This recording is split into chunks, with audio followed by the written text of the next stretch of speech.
This program features live coverage of an African safari and may include animal kills and carcasses. Viewer discretion is advised.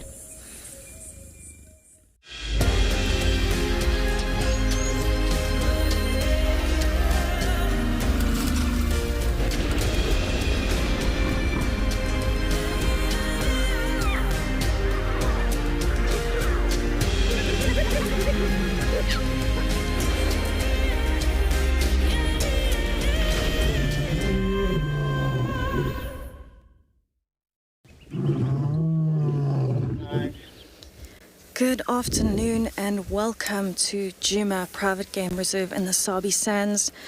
I'm sitting at Vuyatela Dam on an overcast and very windy day, and it seems as though there is not much animal life happening here, but we'll see what we can find. My name is Tessa. I'm going to be your guide this afternoon on safari. Behind the camera we have Morgan, and we are hoping to show you some action today with some cats. Maybe go and visit the Carcass and see what's happening there where the Talamatis were yesterday afternoon.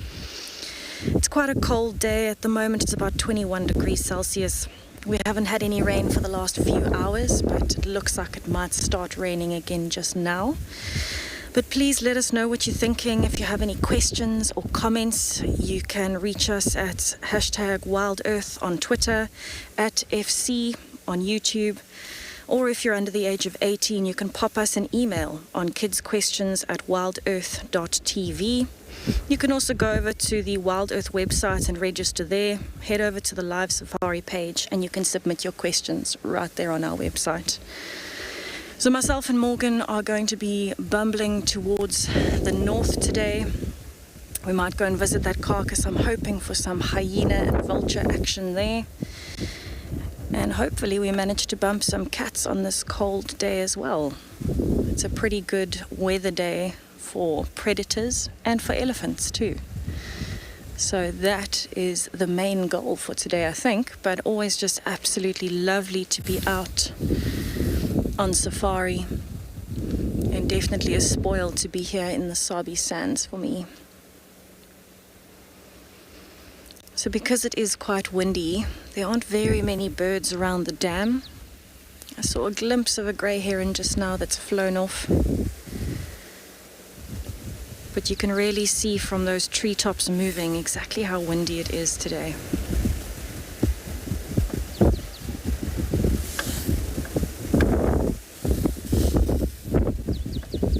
See, there's a lot of cloud buildup as well.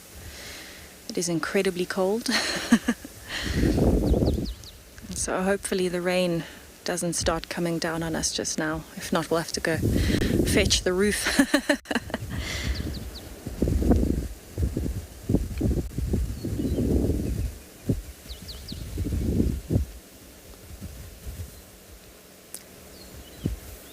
Definitely think there might be rain coming for us today, Morgan. So this morning we had a wonderful cool drive with quite a bit of rain, and you can see it looks like it's definitely threatening again.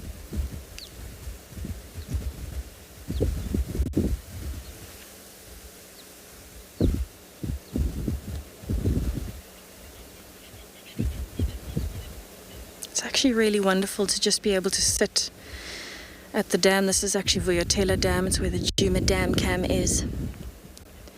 And just kind of look around and see if there are any fresh signs of anything here.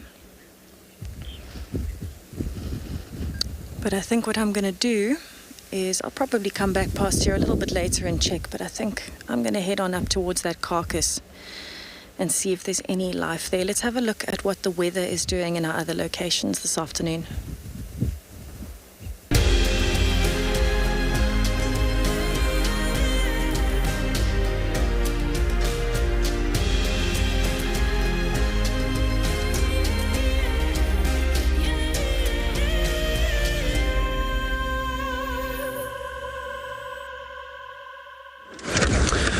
It is certainly cloudy and it's a little warmer than this morning, but not by much. Hello, little baby elephant.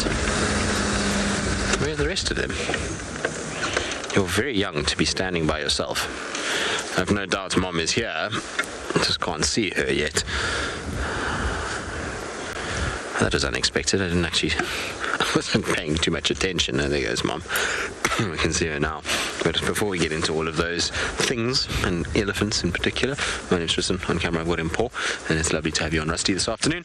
Hopefully it will be another good drive. We had a nice one this morning with old Tortoise Pan, but unfortunately he's crossed back west. So I think what we'll do is probably watch these Ellies pass by, because where they're going is ridiculously thick and we will not be able to follow them, as you can see. There's not even any way of seeing an elephant through that, let alone driving a car through it. So we'll probably let them go, and we'll try and see if we can find Miss Kalamba, see if she's around. So roll forward a little bit, just see if there's a gap here somewhere. This little baby's so close to the road though. Just want to make sure I'm not getting between it and its mom. Alright, off you go then. Like I say, you can see what it looks like in here. There's a whole herd of elephants that's hiding. I saw 2 others mobile through here, but there's no ways that we're going to be able to get through here. Anyway, it sounds like it's an elephant afternoon, and so we're going to send you across to Nick, who's also got elephants and also wants to say hello.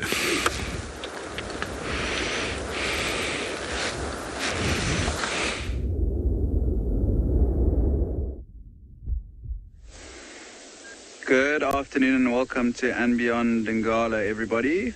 And as you can see, this afternoon we've come down towards the Timbavati riverbed in the eastern part of the reserve and found a beautiful herd of elephants with a herd of impalas just behind as well.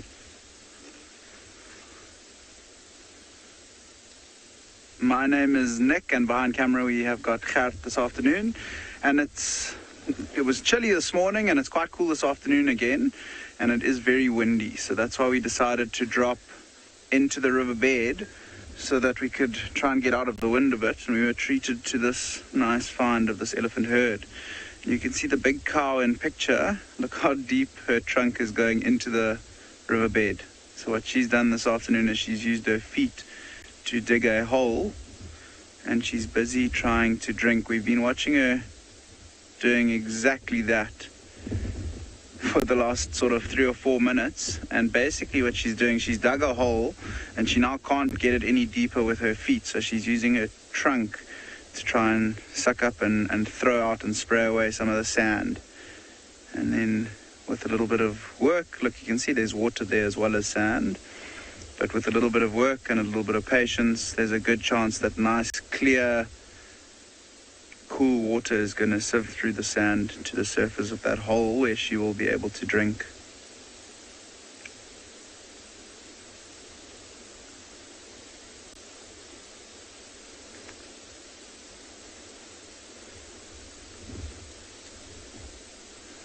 Also see her baby elephant's trunk, or her baby's trunk, coming out the other side. And I'm sure with the proximity with that calf to the cow, it must be her calf. Victor, their trunks are incredible, and that's why we all love watching them so much, because they're busy and they almost always use their trunks. They use their trunks for pretty much every single thing that they do. And this season, this has become quite a common drinking spot for elephants, herds and bulls, where they come into the river and dig. So there must be quite a nice rock somewhere around the bed of this riverbed in this section that's lifting the water up and allowing the elephants to drink a little bit easier. They don't drink in every single part of the riverbed. They've got their sort of selected spots that they will choose, and they'll originally, it's a bit of trial and error to find the best spot, but they also use their incredible sense of smell where they can actually sniff out water. And behind you can see a lovely herd of impala, so it's quite cool to have 2 species in one picture. So I think we might stick around here for a little bit more, and then our plan for this afternoon, head central, check a waterhole known as Oppie Dam to see if the lions haven't left the giraffe carcass and headed down for a drink.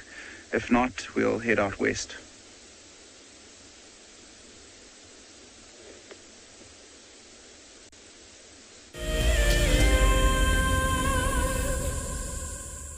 Well, very cool to have two different species in a frame. We've just got a remnants of the herd of elephants slowly starting to disappear from us in this Tamboti thicket. Looks like quite a small group. It doesn't look like a lot of elephants here, but enough to at least give us a view. Crazy that we have elephants on all three feeds after not having many around the last couple of days. Nice to see a couple more of them out and about. I'm sure that bull that Tessa's got is trailing this group because she's not far from where I am up the river here. So I'm pretty sure that she'll eventually kind of catch up with he'll catch up with this group and follow them along.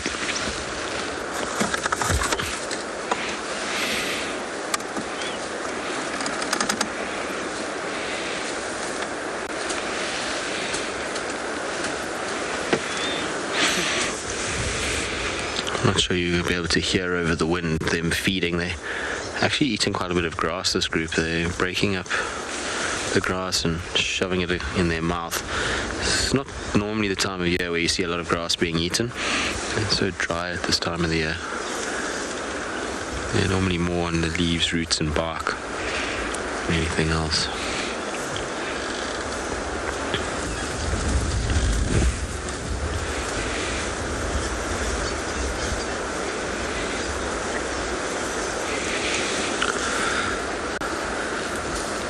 Can actually hear some of the trees creaking under the force of the wind. I'm going to hope that Kalamba's at this kill because it'll be nice just to chill in the drainage line out of the wind. I think it'll be much better. We also luckily have managed to get rid of the roofs today because it doesn't look like it's going to rain this evening. So at least there's that, but it'll be nice if Kalamba's around because we can just hide away a little bit and be like these elephants, get into the thickets and out of the raging wind that's blowing. Alright, let's leave these guys to themselves. Let's carry on down the road and see what else we can find.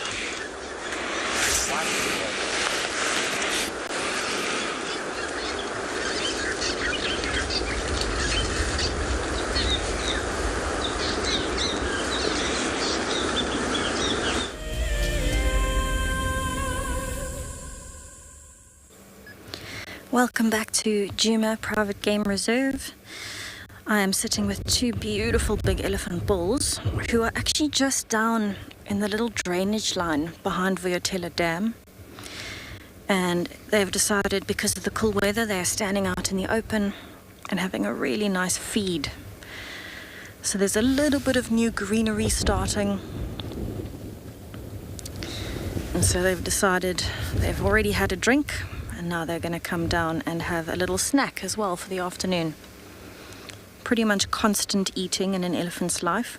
But you can see, especially this bull closest to us, he's already left quite a pile of destruction on the floor there. He's been breaking branches down off the trees. And now he is feeding on all of those branches that he's kind of broken down. You can still see the inside of the bark is very, very fresh and wet.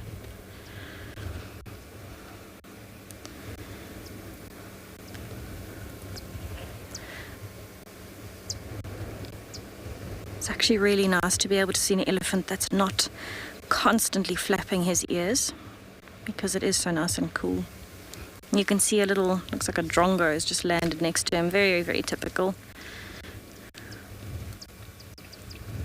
So I'm really hoping he turns around a little bit. This is pretty much the only view that we have of him, but he has got incredible tusks. Very, very thick, very large tusks. And he's a massive elephant.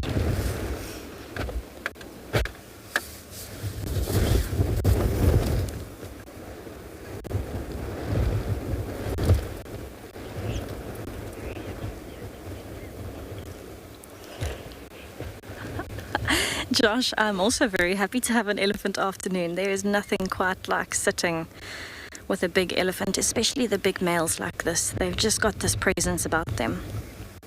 And they're always doing something, so it's always interesting to watch. They're not really ever lying down and sleeping or anything like that. So it's always fun to watch what they're doing. There's always an antic coming up somewhere. There's another fork-tailed drongo that's just landed above its head. So I think they're really hoping he's going to disturb a whole lot of insects while he's feeding. It's impressive that the other bull has just managed to disappear so quickly into that thicket. You can just see the base of his legs there and kind of hear some of the branches breaking.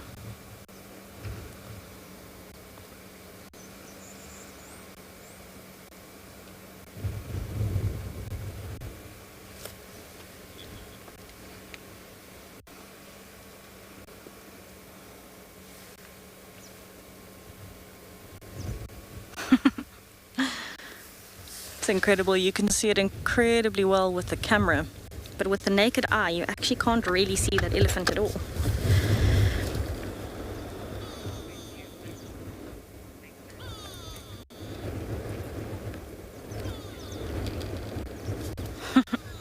So while these two elephant bulls have just had their drink of water a little while ago, I'm going to send you back over to Nick, whose elephants are currently digging for water in the riverbed.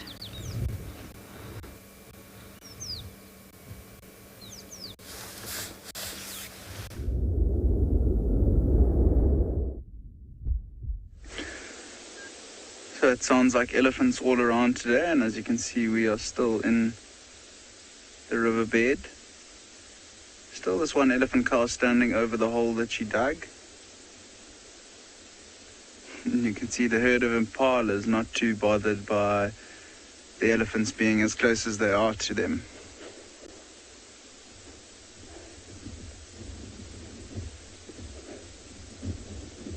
You can see now that the cow has finally...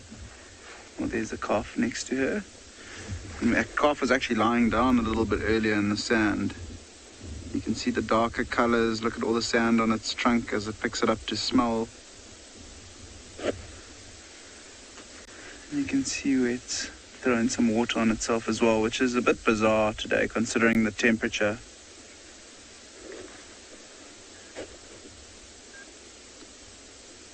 So Paul's asking how old we think that elephant calf is. Tricky to see from here. It is in the grass. It looks definitely older than 2 years, maybe even about 3, somewhere around 3 years old. Maybe even closer to 4. But now you can see it's coming out into the open for us. And then you can get a good comparison between the size of it compared to its mother. You can see just the start of its tusks coming out.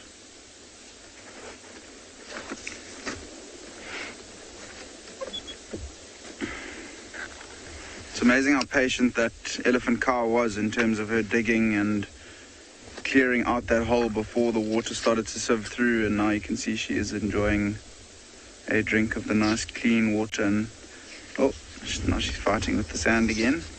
But yeah, it's amazing how these elephants are. I mean, they'll walk around the reserve. There's still quite a bit of water in the permanent watering holes, and occasionally we do see them drinking there, but more often than not they prefer the nice clean cool water that the riverbed offers. So often you'll find them digging in the riverbed, especially on hot days. Sometimes you'll even find them, they'll dig here in the river, and then if you follow them for a while, you can almost follow them to the waterhole where they then go and cover themselves in mud to cool off.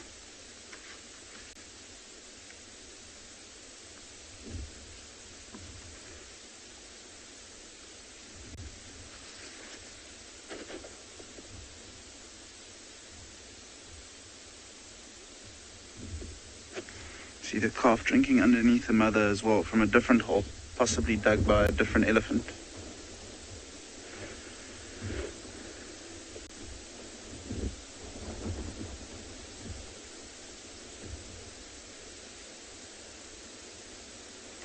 You can see another younger one coming in. You can see just how deep it is now with the fact that the young one had to go onto its knees to try and reach down with its trunk. But it's more interested in heading over to the mother to suckle. That gives us a good indication as to whose calf that belongs to.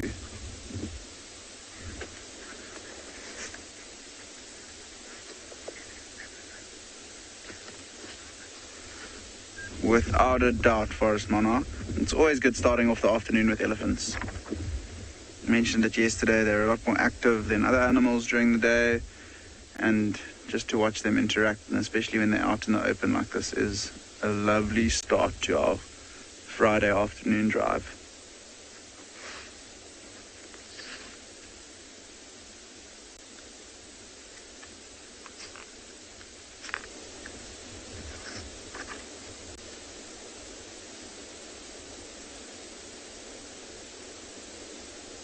It's going to be interesting to see what else Ngala has to offer this afternoon, considering the wind. Often in the windy conditions, animals tend to hide because they don't feel as confident moving around and picking up on potential predators moving around them.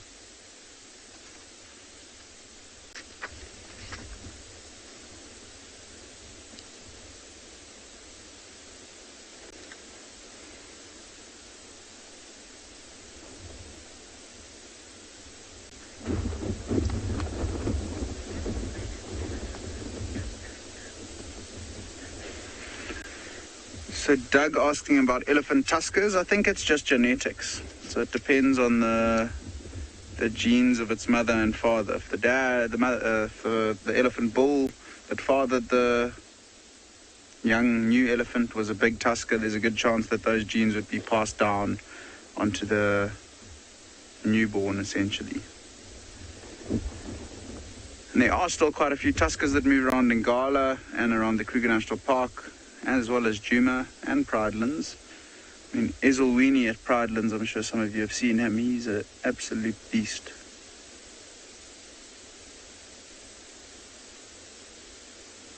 It's a really pretty scene with this whole herd of impala crossing in front of the elephants.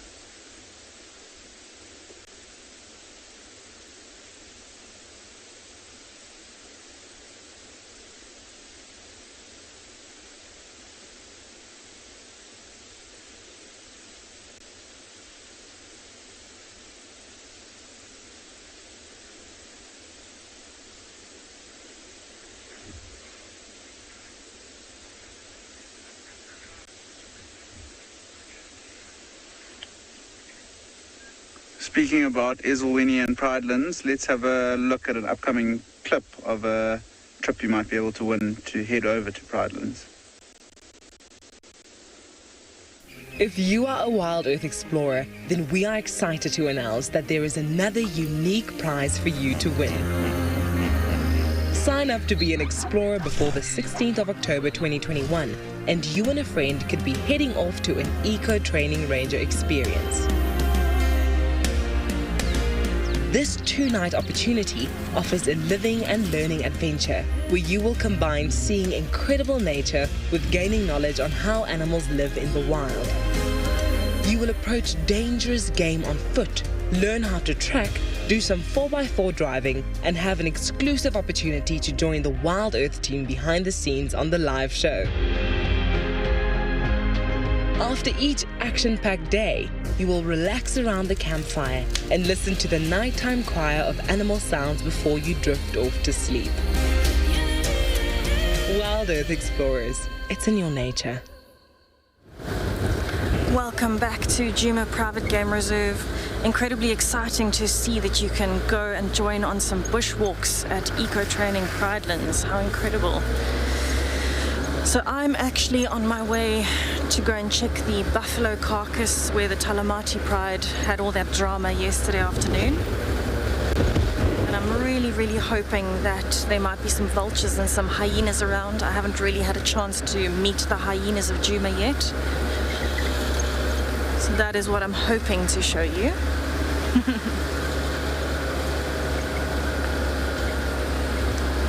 At the moment, again, we're driving with the wind, which is quite lovely.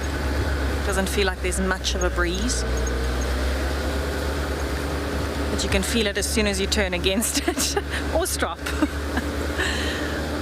So much so that I've had to change my hat just because it's so noisy in the wind.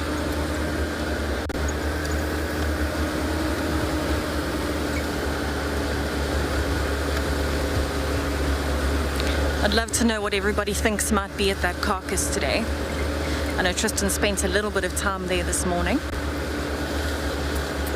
And there were quite a few vultures, but let me know if you think if there might be anything else at the carcass. I'd love to hear.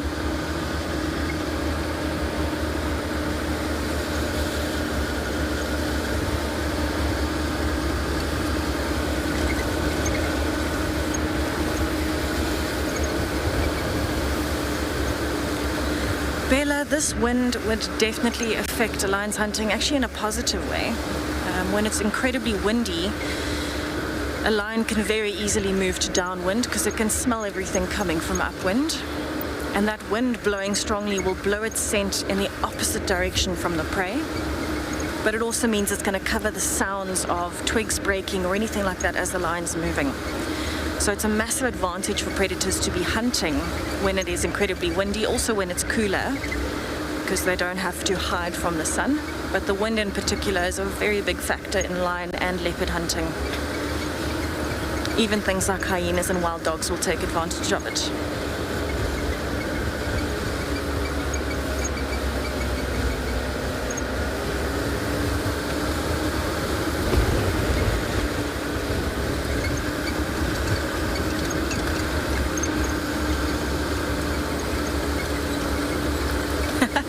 Vicky, I reckon I'll find some hyenas too. I'm hoping so.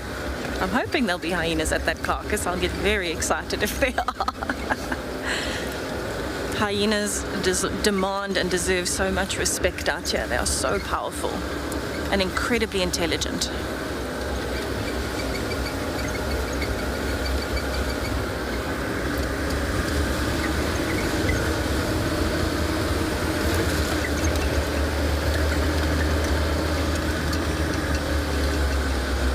It's actually amazing. A lot of the time, you know, people aren't really sure if safaris in the rain or in bad weather are going to pay off. But in my experience, majority of the time, they really have paid off in a massive way. And that's because it's so nice and cool that animals aren't necessarily hiding in the shade or in the thickets, but at the same time, the predators have a much higher chance of being active. So you've got a higher chance of finding them and having a really decent sighting. And hopefully, you know, with things like lions, they might not just be flat sleeping, they might actually be moving. So it's always been one of my favorites, as much as it might get very cold sometimes, especially in the rain. I've had incredible sightings in rain in particular.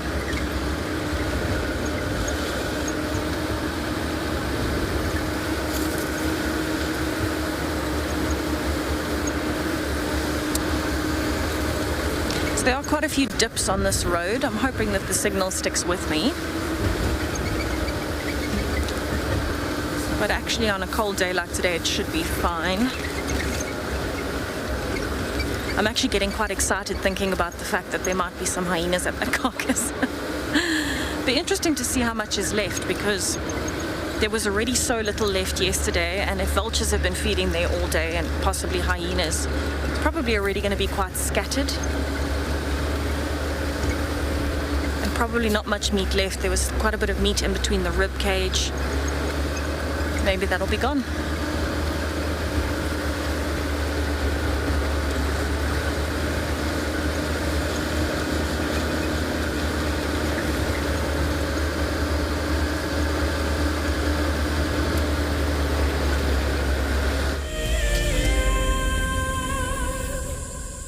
I have a degree in environmental planning and development. My passion is outdoor classrooms. We are not only grooming the environmentalists of tomorrow, but tomorrow's leaders as well. My long-term goal is for the people of South Africa to learn how to live sustainably, to be able to look after themselves and the environment.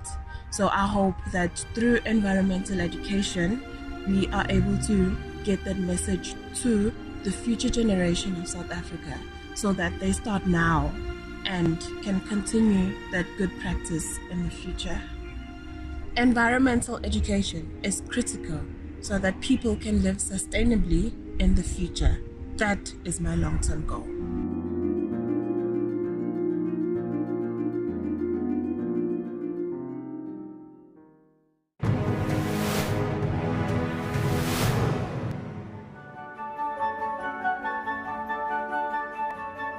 Civilized to just found some black rhino tracks. A mother with a calf. The calf tracks are so small. They're somewhere here in this area, but it's too dense to walk this way. So we're gonna walk around where it's not so dense. Let's hope we get lucky. And sometimes you often drag their feet forward and deposit the scent mark, which is that what they use to patrol their territory. We managed to get a glimpse of the black rhino, but for safety reasons, of course, we held back and we walked a different way, but it was such a fantastic experience. We didn't just focus on the big things, because it's not all about the big things. We focused on army ants and lots of dung. Civilized did an incredible job, but it's up to the judges now.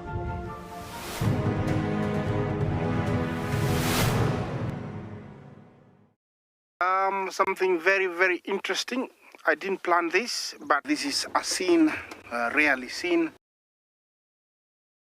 This is what we call a journey of giraffe.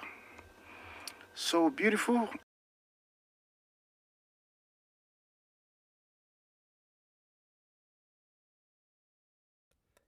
Tune into WildEarth every single day. It's in your nature.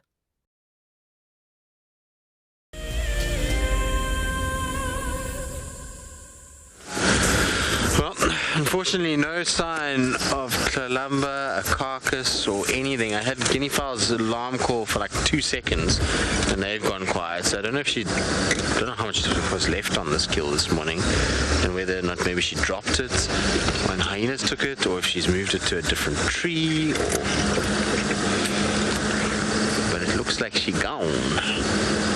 We're near crossing to Torchwood, going towards the Carcass Register.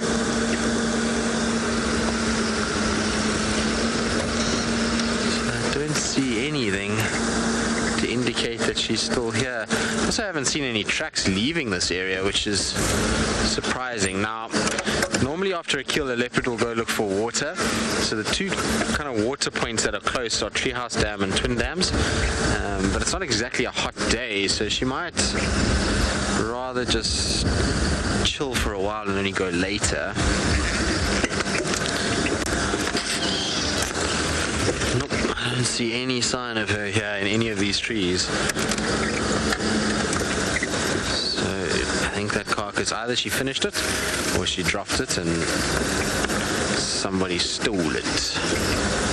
Maybe a hyena or something grabbed it and that was the end of that. Check all these things here just to make sure she's not lying up somewhere.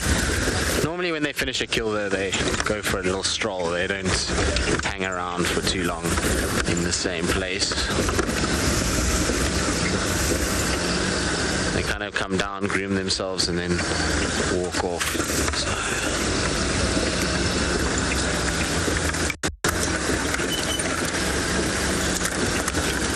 Yep, Nicole, they do. Leopards get a lot of moisture from the blood of their victims. So, much like lions, they will be able to absorb moisture from it and utilize that. It's why they can survive in quite dry areas too. They can at least get some moisture content from the blood itself, and it's not just having to find water.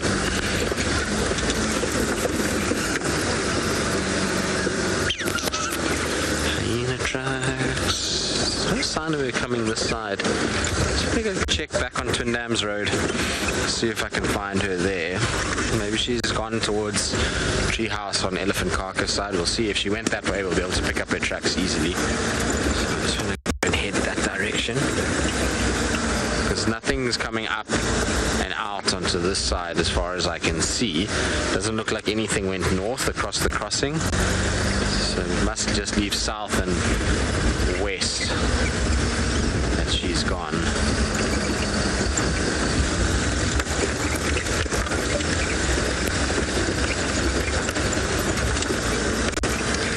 Alright, let's try to see what we can find here and whether or not we get lucky. In the meantime though, let's send you to Nick, who's bumbling about.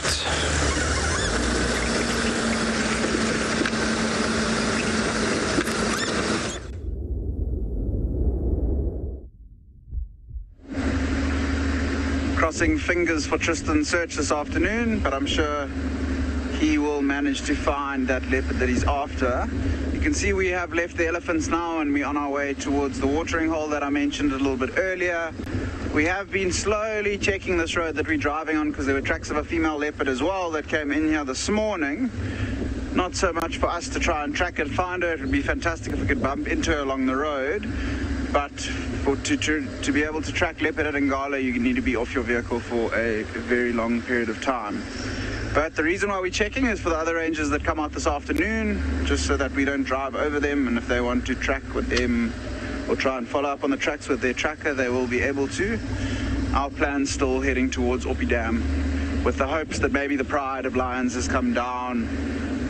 With the giraffe having been nearly finished this morning, winds actually dropped a little bit from about 2 o'clock today. So looks like it might be quite a nice, still chilly, but still afternoon.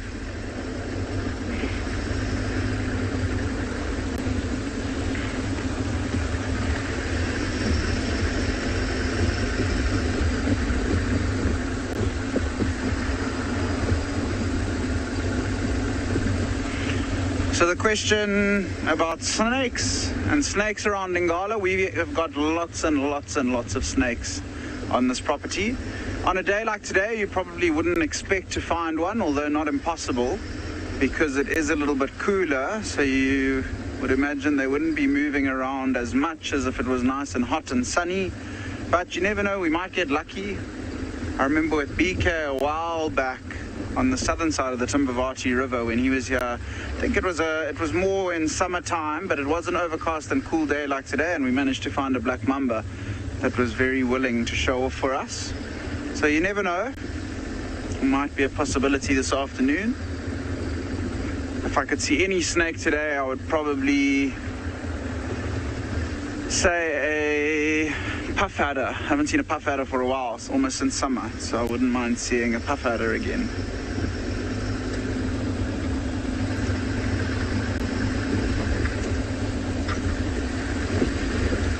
So you can see either side of the road, it's still very barren.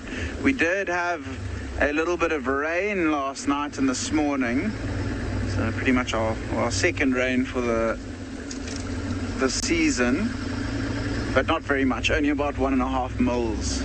So I don't think enough to really change what the bush and the grass looks like.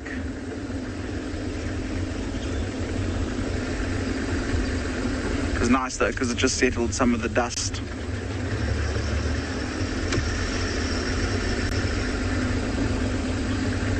Buddy.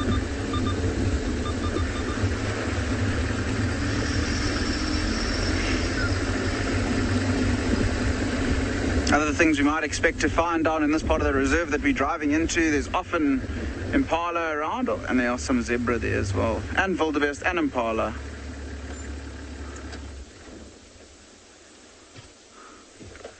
So we'll just quickly frame it up to prove that I wasn't lying and that they actually are there. But we've got some zebra, wildebeest and impala, but I think for now we'll send you back to Djuma and Tessa.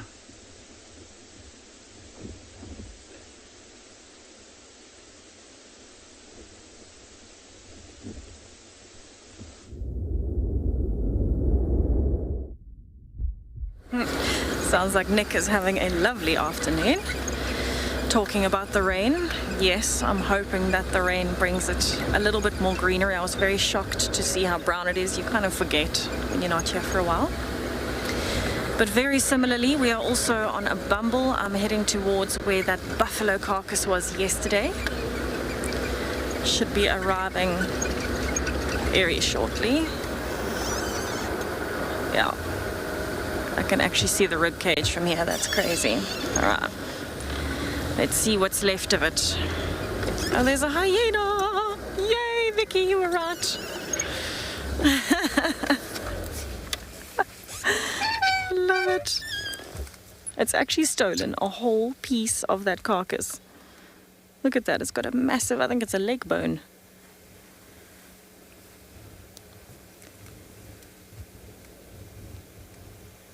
It's chewing on the joint.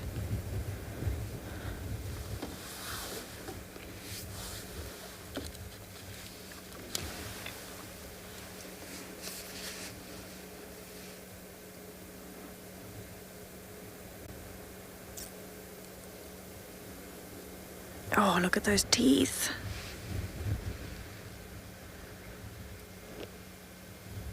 Oh, yay. Now I'm very, very happy. This is quite a big hyena.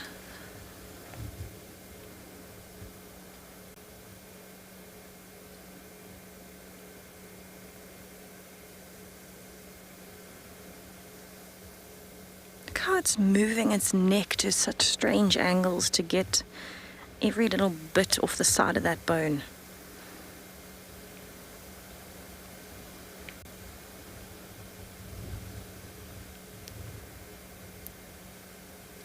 It's actually holding the rest of the leg down with its paw. You can see it's already been chewed quite a lot on the edge of that bone. And the hyena is definitely a bit nervous, so other animals will be attracted to the carcass. So it's actually quite smart for this hyena to take a piece and move further away from the main part of the carcass, because that way there's less chance of having any form of interaction with another predator. We're not that far from the carcass, maybe 40 meters or so.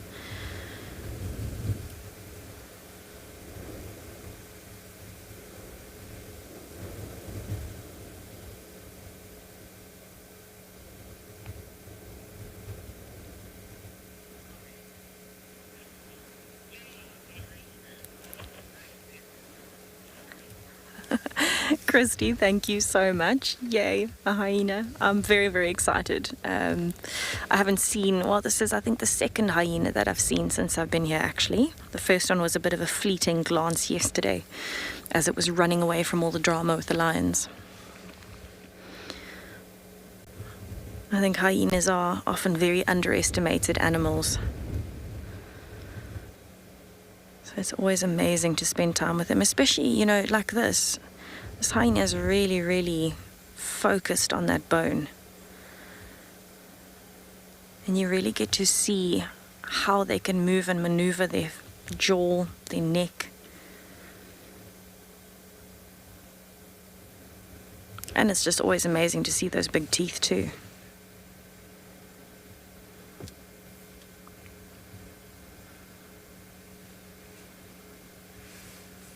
Still nervous though in that wind. You can see how strong the wind is with the grass and its mane kind of blowing around. So still making sure to check every now and then, because with that crunching of the bone, that's pretty much all the hyena can hear, that and wind. So it's got to make sure that there's nothing else around. Wow, look at that.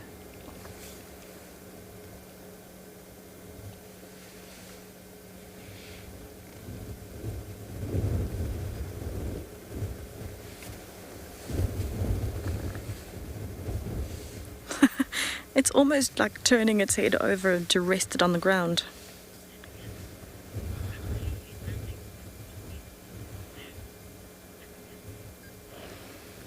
Absolutely agree with you, Pelican. Nothing goes to waste in the bush. Whether it's bones, even feces is so useful in the bush. And it just blows my mind how animals can be so resourceful. It's got a decent chunk off of the edge of that bone, actually. You can see the inside of the bone is still red, it's still fresh. And that's very important, especially for animals like hyenas. You know, they're incredibly strong. And the ability that they have to be able to chew through such strong bones is a massive advantage, because they're getting a lot of those nutrients in.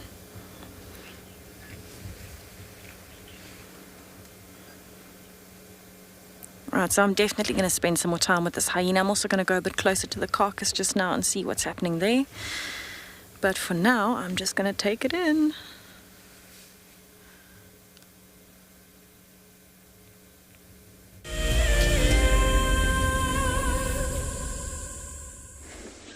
So we've stuck with the animals that we found at the end of the last segment, and you can see a couple zebra, and if you look at the one on the left-hand side of the picture, look at it moving its leg up and down. I think it's having a bit of a scratch.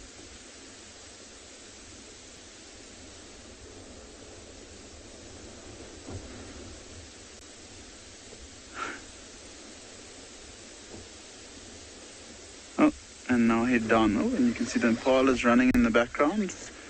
Potentially a male chasing another male, although the rutting season is over. There's also a blue wildebeest there grooming himself in the back. And I was just mentioning how the wind was starting to drop, but as we got up onto this ridge, it is now howling again.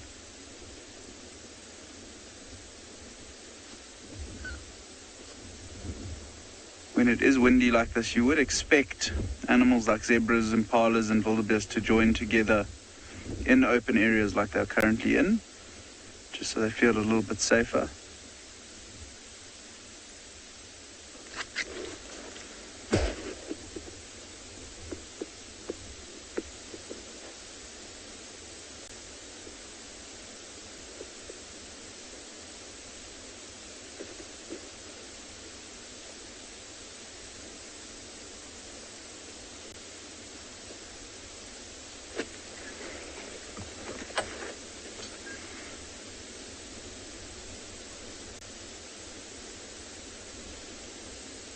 That's a cool shot with all three heads lined up like that.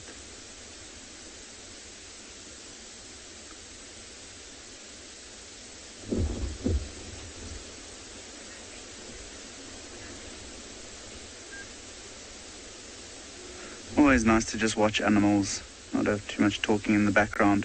But I think what we'll do from here is, as I said earlier, head down towards that watering hole. It's 5 minutes from where we are, and quickly have a look and just see that the lions haven't come down.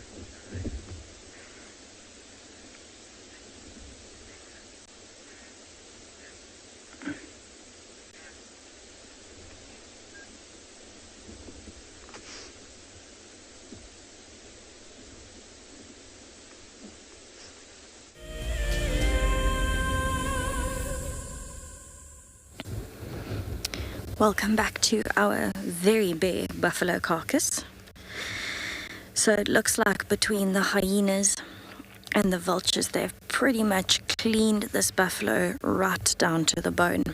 Yesterday when I was here, there was a lot of meat in between those rib bones, still on the face as well, and it is completely clean, except for a few tiny patches of red here and there where there might still be a little bit of meat stuck to the bone. There's really not a lot left. There you can see in some of the harder to reach places, like inside the nasal cavity, maybe right down at the bottom of the ribs.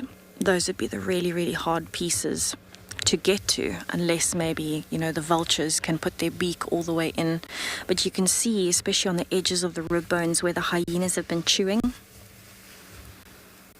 So that rib cage would have come a lot more kind of almost full circle, if you can call it that.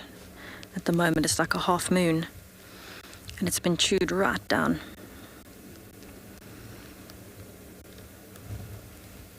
So this definitely was a male buffalo. You can see from the horns that it's a beautiful big solid boss in the middle. There's no gap in between. You can also see how it's kind of started coming down towards the nasal cavity, or up in this case since it's upside down, which means it was probably a fairly old male buffalo. As they get older, that boss extends.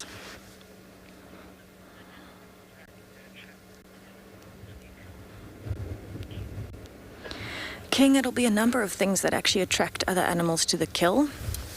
There's a whole lot of different elements to it. The one is definitely the blood, because blood does have a very distinct, almost like a salty smell. There will also be other things that smell a lot stronger though. So things like the organs, for example, when you open the stomach cavity or the intestines, it's got a very strong smell, because that's where the food is being digested and starting to kind of almost rot a little bit. So that's got a much stronger smell. So that would also attract things like hyenas.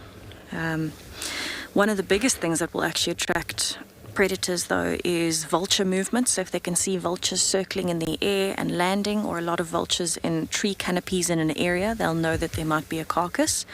But even more than that, if there are already things like lions or hyenas feeding, it's obviously quite noisy. So they'll hear crunching of bones, they might hear interactions between the lions and hyenas, growling, snarling, that classic hyena laugh as it steals a piece of meat or bone and runs off, or they're fighting with each other. their beautiful laughing or whooping sound. So there'll be a lot of different factors that attract animals to a carcass. Usually the first things to spot it though are the vultures, because they've got an aerial view. So they movement and they've got very, very good eyesight. So it will be a number of different things. Animals that rely more on the blood in particular would be something maybe like a leopard, where they'll actually lap the blood out of the abdominal cavity as it pools there to get some of the water back in, some moisture.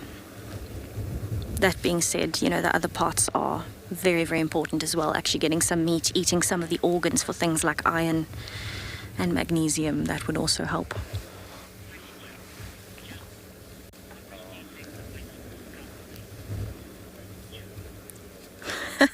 Joel, that's a very good question. How much do I think the skull weighs?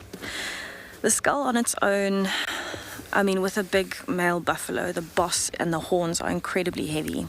I know whenever I pick them up, it always surprises me how heavy they are. So I would say at least 15 to 20 kilograms, maybe more. I might be completely off, but that's what it feels like to me. I wouldn't necessarily go and pick it up now and try and figure it out, because it is still quite fresh and I don't really want to have all that fresh blood and rotting meat on my hands. But yeah, if I find a more definite answer, I'll definitely let you know. But that would be my guess. If it was a female buffalo, it would be quite a lot lighter though.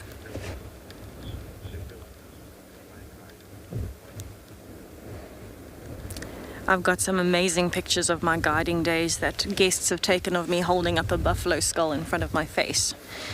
And it amazes me how big they are and how wide the horns are as well. You kind of hold it up and it covers much more than your face, and you're holding it out kind of way wider than your shoulder width too. So they really are very, very big.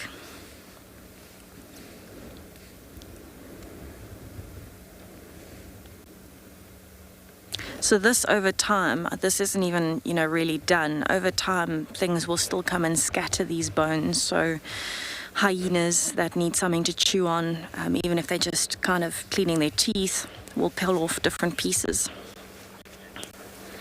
And they'll kind of pull them off in different directions. So you'll see over time, this will still disintegrate more than being so solid with the head and ribs still together. But I'm going to sit here for a little bit longer, maybe go back to that hyena just now, and I will send you off to Tristan, who is still on his search.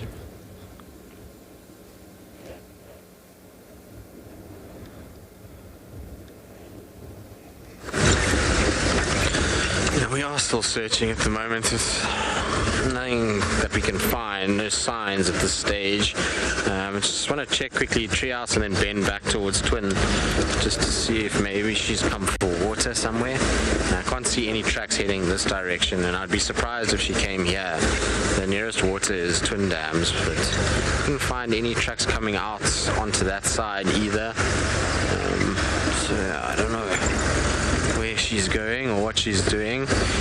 This morning I did find tracks for a female leopard also coming out of this area and crossing into Little Gowrie. So maybe Sabui was also here last night, because Shadulu was found on Arathusa this morning. So I don't know if it was her, because those tracks are also pretty fresh. I don't know if, like I say, if maybe Sabui came through and had a little wander on this side as well. Nothing at Twin Dams. There's an impala there, so that's not what we look. I mean, at Treehouse Dam, that's not what we're looking for. There's no tracks there. Alright, let's go back to Weaver's Nest and then to Twin Dams and just check she hasn't gone southwards. Sometimes she likes to go into Little Gowrie. She follows the Mulawati south and then turns onto Leadwood after she's been in Little Gowrie and heads east a little bit. And I wouldn't mind going east anyway, because we might follow up on Marips again. See if Mom's around today after wind and cloud like we had last night. Wouldn't surprise me if we see her being successful with a kill.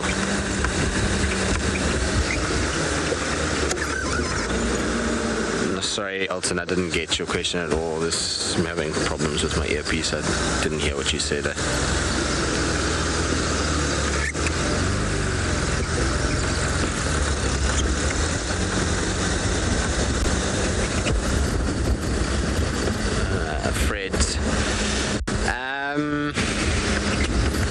say no, not in this area at least. If it's somewhere where, you know, I haven't spent a lot of time, then yes, but IDing any of our leopards here up close, no. They're all pretty unique and look very different, so once you've seen them a few times, then it's very difficult to, well, not very difficult, but it's not that difficult to tell them apart. Yeah, I'm trying to think if there's any. Currently, no. They're all pretty much. Maybe I would struggle a little bit with Monzo or with Tika. If I saw them, I would maybe be a little bit like, not sure. But all the boys and all the sort of adult females are pretty easy to tell apart in this section. If we went to, like I say, Londolozi, or went to the western sector, or, you know, somewhere where I don't spend a lot of time, then different, because then it's cats that are moving around in areas that I don't know them that well, and some of them I've only ever seen once or twice or pictures of, and that makes life a lot harder in order to tell who they are. When you see them regularly like the ones we do here, then it's much easier.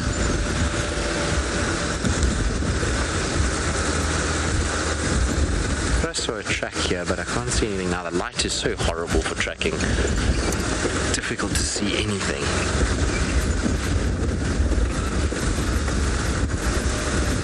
Nope, no sign of anything.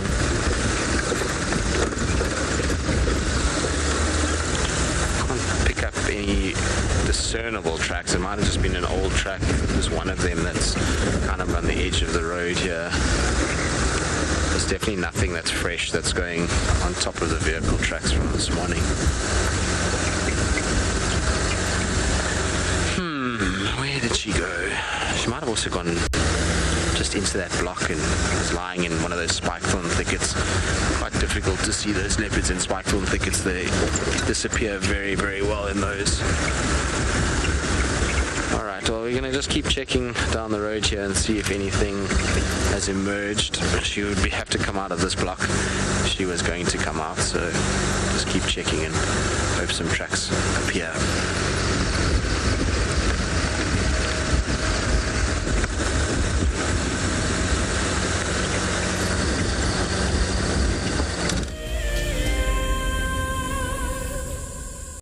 Hi, we are Yaku and Milani. We are from Gauteng in South Africa. We started watching WildEarth last year during the level 5 lockdown, and we've been watching ever since. Being in nature is one of the greatest feelings. We absolutely love it. Our favorite thing about WildEarth is that the concept is so amazing. We have the benefit of having a wildlife safari in the comfort of your home, especially when you're not allowed to go out. Being part of the Wildlife Explorer program gives us a sense of giving back and contributing to nature. It just makes us feel good because we love it so much. We are so excited to be visiting Angama. It is obviously, I think for most people, an absolute dream to visit the Masai Mara. We can't wait to go. Thank you very much for this amazing prize, WildEarth.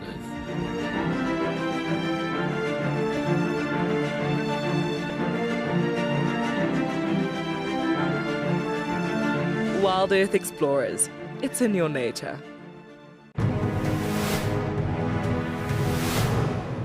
We're in the center of the reserve. It's a much more open area, so a completely different experience. It's also in the afternoon, so just a little bit hot, shall we say.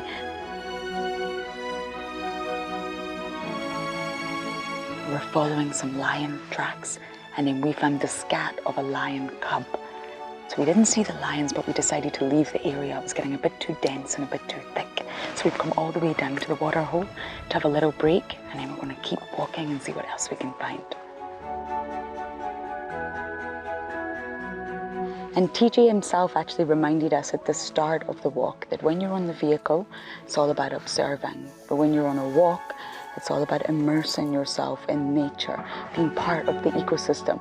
And that's exactly what happened today.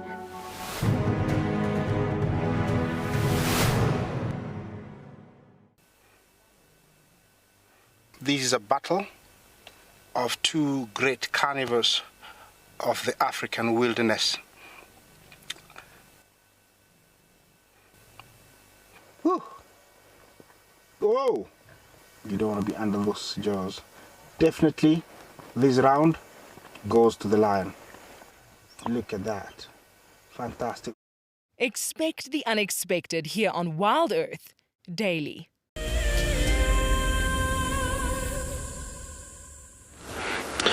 Well, we had a giraffe on the road, it's now disappeared, so we're going to carry on and see what else we can find. It was way ahead of us, crossing the road into the south, into Little Gari, into enemy lines, since we can't go there. But no tracks for Tlalamba any further along. We're just checking the southern boundary now, just to see if there isn't any sign here.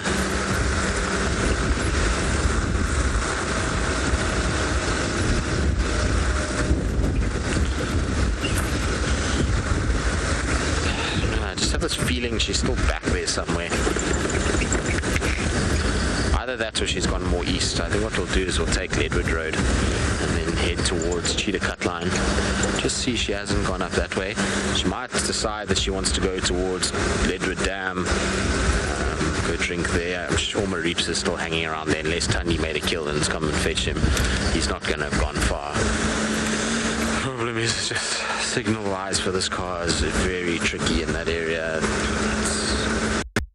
Certain spots we get and other spots we don't, and so it's not always that easy to go and look there. I mean, even Wendy struggles a little bit in that area.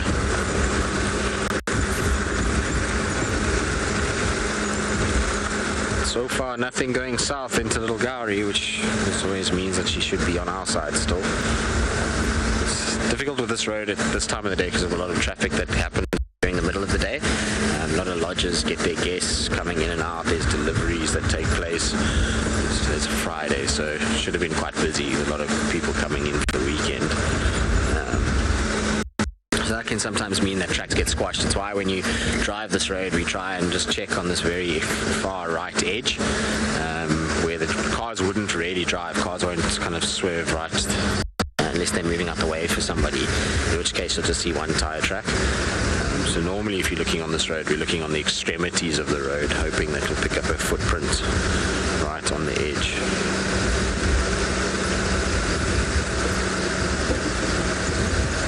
I don't see anything.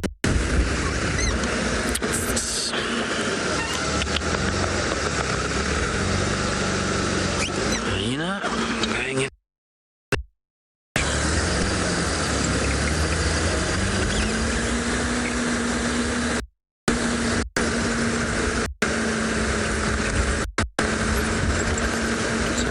But no Tlalamba.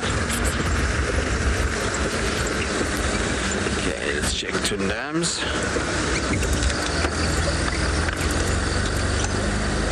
Alright, let's carry on here and just check the water hole. In the meantime, let's send you across to Nick, who I believe is on a mission as well.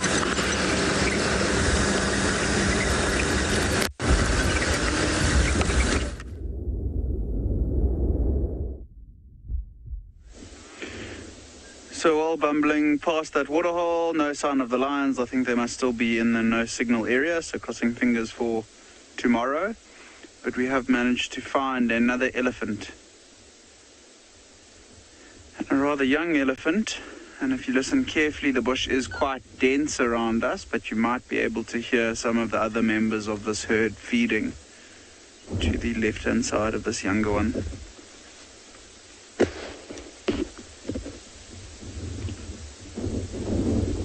See, it's got quite a lot of sand on top of its head, and look at it busy digging. So from digging elephants in the riverbed to digging elephants in the drier part of Ngala. And he's also got a little stick in his mouth, which I think he's just trying to chew to remove most of the bark, which is the more nutritional part of the stick he's chewing. We'll look at how dirty those tusks are as well. I think it's been using it quite a lot to feed, from stripping bark off trees and even just breaking branches off trees as well.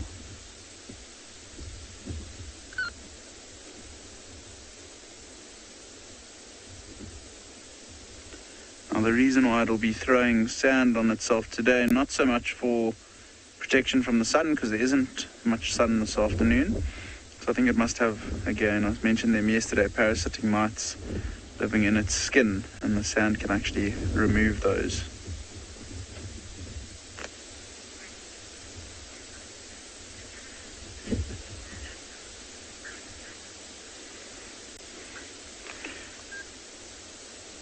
Malcolm, they are more active in the weather, in this type of weather, because it's a little bit cooler.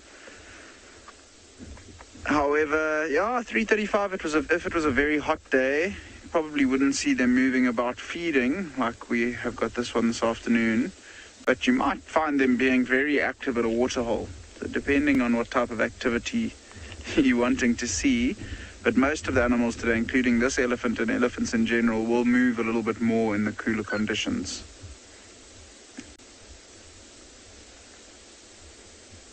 They still do need to rest at some stage during the day, so they'll pick and choose the best time.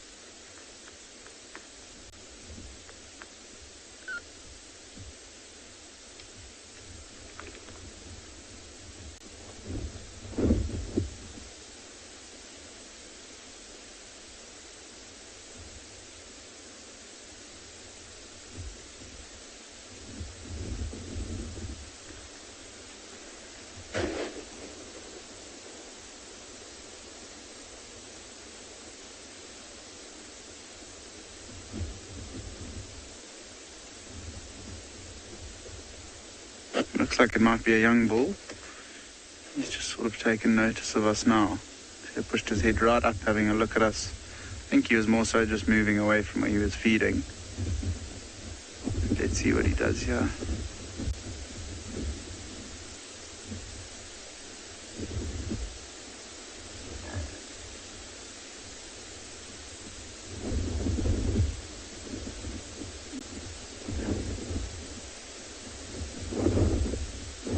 Oh, there's another one. I didn't even see that other one lying there, my word.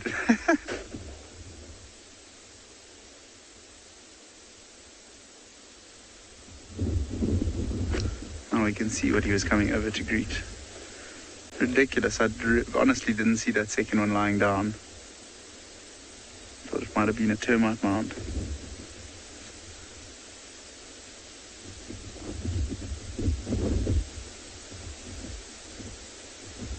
And that shows that they might not be more active on a day like today. They might be resting.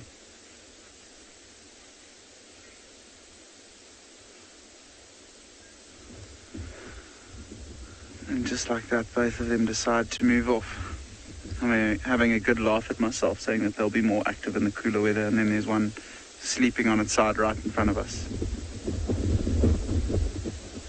It shows you never know what to expect when you are out in the bush. And I think with them moving into the thicker vegetation here on our left-hand side, we're not going to try and off-road to follow them. It's going to be a mission, and it's probably too dense to even try to put a vehicle through there. So we'll just watch them until they move out of our picture, and then continue down this road, which is known as Causes Cut Line. Very dense area on Ngala.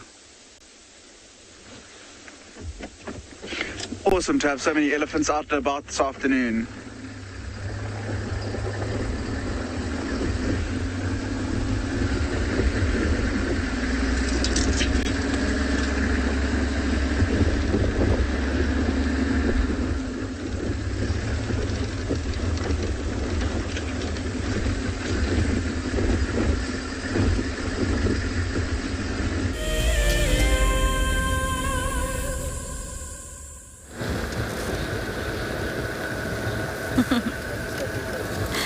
Right, welcome back to Djuma.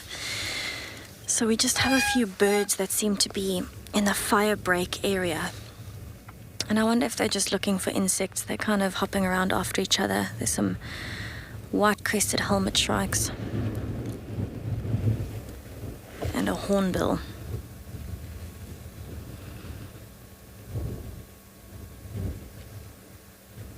Southern white-crowned shrike too.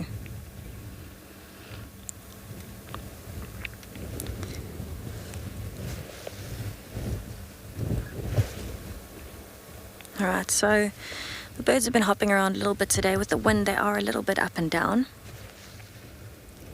But it is actually interesting to have a look in this burnt area. You can actually see a little bit of new growth coming in. Just interesting to have a look around. You can really see how that wind is blowing the plants around too.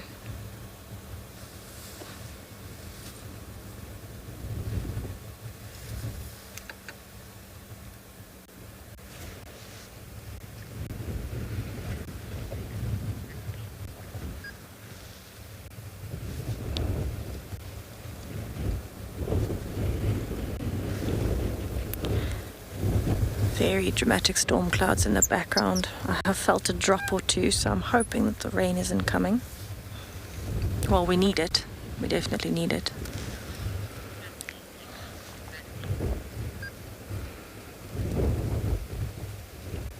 Just interesting to see how everything is adapting in this area of the firebreak. Quite a beautiful view to be looking at.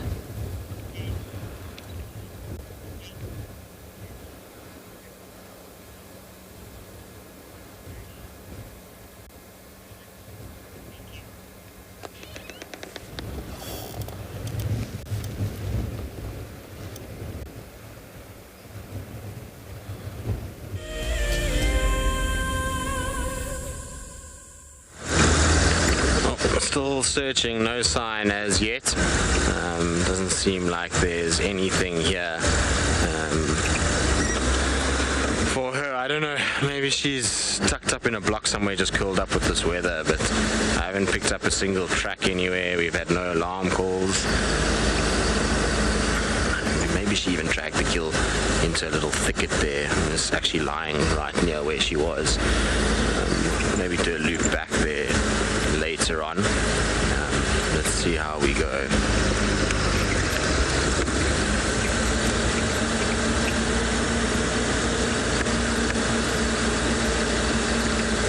I don't think she'll come this far though. I mean, water is much closer at Twin Dams, so I'd expect that's where she's going to be rather than up this side. It's difficult to say, you know, with these cats, they can be anywhere in these conditions. It's cool enough that they can walk miles, so who's to say where they end up going.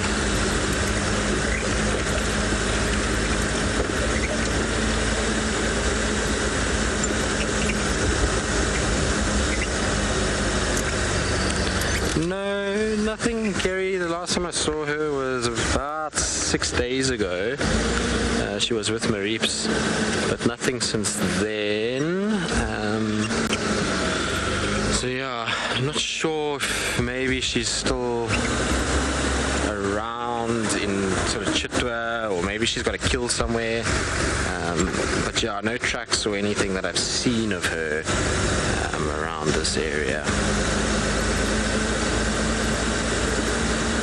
So yeah, I'm not sure actually. No real like recent updates. I know the guys in the east haven't been seeing her the last couple of days, and we haven't found any sign of Tortured. It's not that Tortured has been worked very hard at all.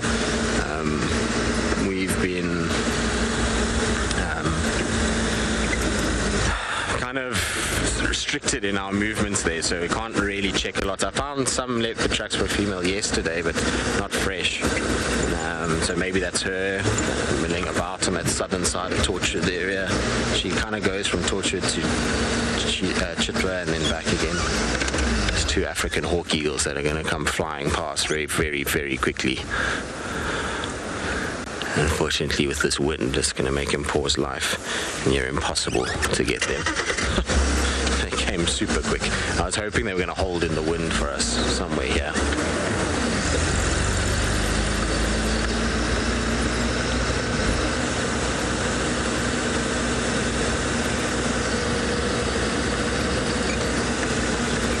Let's see how we go.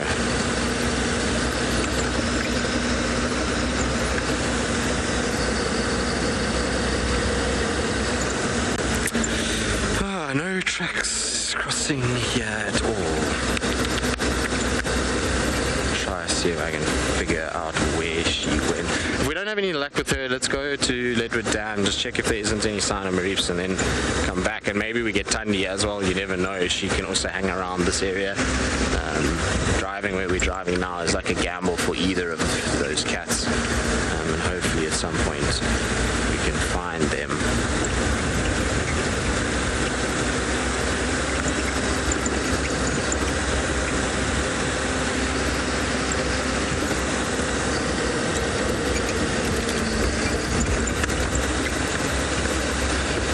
Jessie, so easily mistaken for a leopard. Often people struggle with hyena and leopard, but once you know the kind of rules and what to look for, that's fine.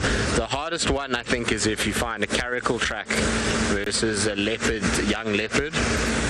But the thing with caracal and young leopard is if you have the same size of foot, then normally that leopard would be accompanied by its mother. So that's one way that you can help, but they look very, very similar. At a certain age of a leopard and the size of a caracal, it's very difficult to distinguish the two. It's not an easy thing to find the difference between those two particular animals. Sure, nothing here.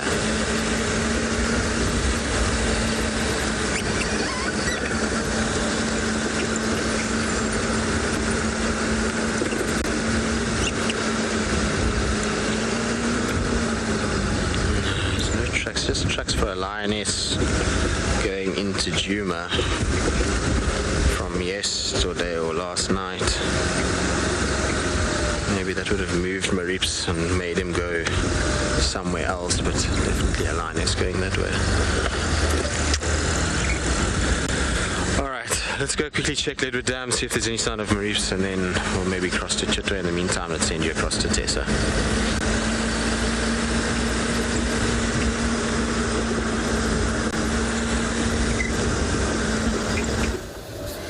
Welcome back to Djuma. So I'm just repositioning for you a little bit. We seem to have a journey. Some giraffes. They are quite far into the distance, so the visuals are not amazing. But since I was asked earlier if I've seen any giraffes, I thought here's the perfect opportunity. This is actually quite interesting. It looks like almost a young bachelor herd. 3 young males together, accompanied by some impala, which are quite far in the background.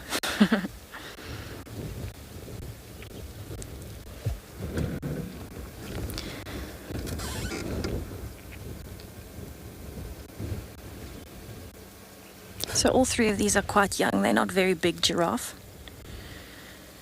And I think just kind of sticking together for safety in numbers while they are still young,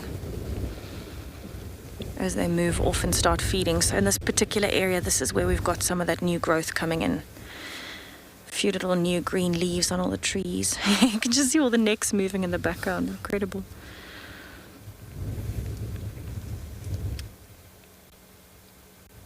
Amazing. When a neck bends over, you really can't see a giraffe.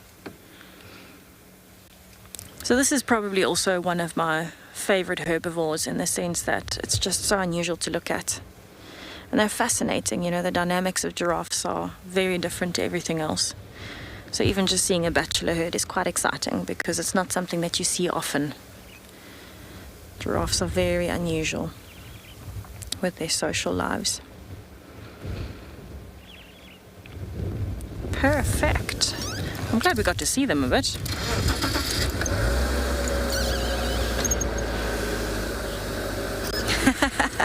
How much does a giraffe eat in a day?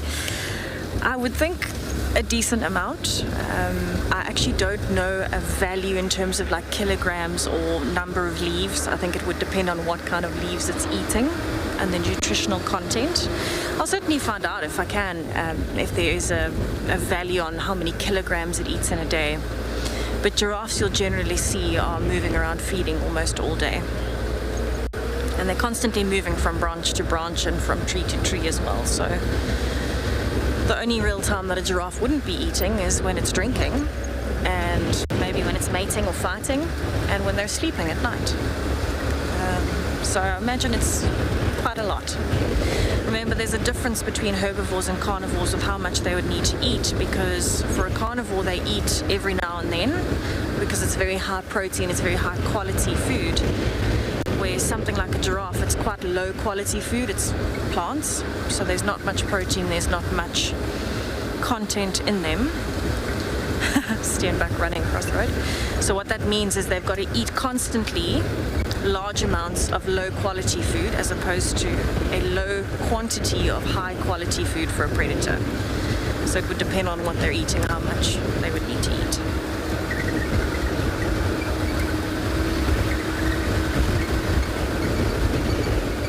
The wind is really picking up at the moment.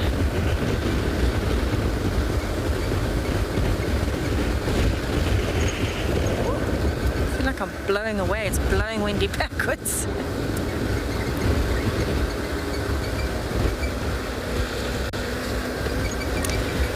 So there's quite a beautiful area that we're driving through at the moment. There's a lot of beautiful big dips and valleys.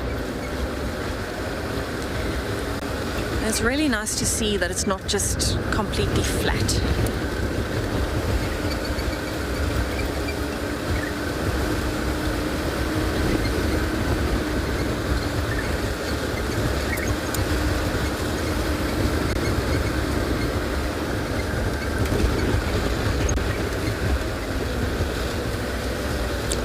Quite an unusual view and something that I actually want to show you in this fire break, talking about the new growth and why herbivores in particular are in this area. So from a distance it doesn't look like much, but as you kind of get closer you can see all of the fresh little herb layer growing. So as Morgan zooms in, you'll see on the floor there's a beautiful bright dark green layer. And that layer is that fresh herb layer. So that's the layer that things that mostly smaller herbivores would eat, things like impalas, steenbok. There's a lot of steenbok in these areas at the moment. That's what they would be eating. And every now and then you'll even see things like kudus eating this herb layer. So that layer that's just above the soil. And that's because, you know, that's pretty high in quality when you're looking at how much a plant produces. When it's young, when it's a shoot, it's the most vulnerable, but at the same time it's got a very, very high content of nutrition. And you can just see it's that beautiful pop of color in amongst all of the very, very dry grass. So this is why you would see a lot more animals in this area, and it also means that there's a higher chance of finding predators around here too, because if the herbivores are concentrated here, it's a great place for the predators to come in. So it's quite a big open patch, but quite dominated on the floor level by that greenery. So I'm actually going to head on towards Buffelshoek Dam, see if there's anything there for us. But in the meantime, quite beautiful scenery.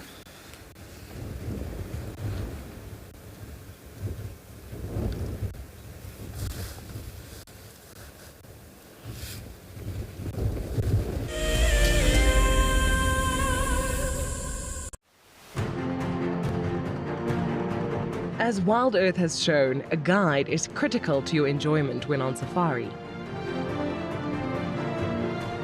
Safari Guide of the Year is an annual event which creates awareness for these men and women who dedicate their lives to tourism and wildlife. WildEarth fully supports this initiative that gives more credit to a profession that drives our economy and flies South African flags higher than most.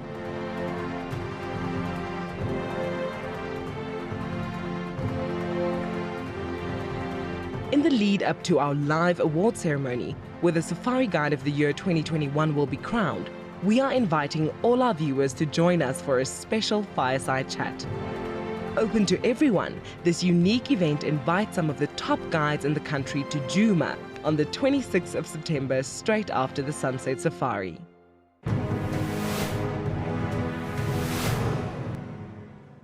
We had a very exciting start to our morning this morning. Today, it's our guided sunrise safari with Mike, And we started by looking at the moon through a telescope, which was incredible. It's been a very different drive from all the other ones, very interactive. Uropigeal gland is something the Hippos have in common. Hi.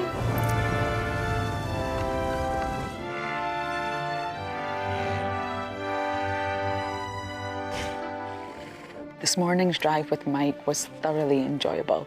He really engaged us, but we also did some birding, and I managed to add a few new birds onto my list.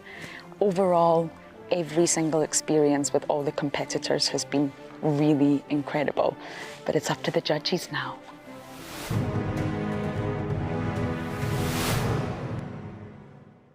Looks like it's a very difficult climb because every time it tries to climb, the ground is breaking, so it slides down. But it's the only one. Look at that. That is the call of desperation with a cub. It's like, what are you doing, mommy? Oops! Oof! Expect the unexpected here on WildEarth daily.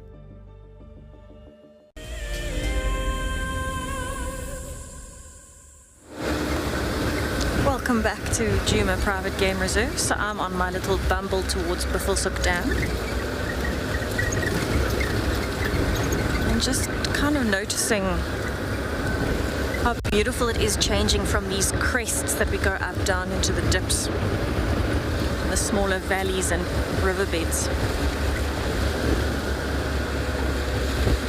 And I really love that change from kind of cluster leaf on the crests down into really nice, beautiful big trees.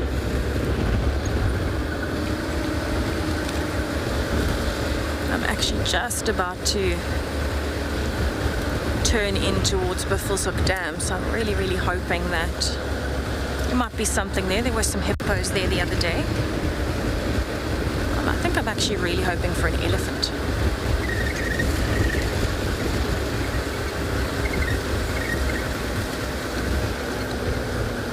Beautiful area.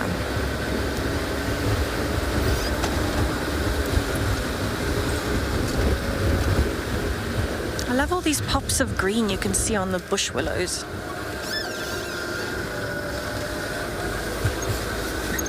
It's amazing to see the difference between the very red leaves that are pretty much dead and then the greenery that's just sprouting from the top.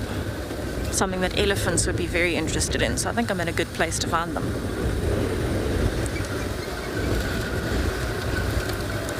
Also, quite a few marulas recently that are starting to bloom.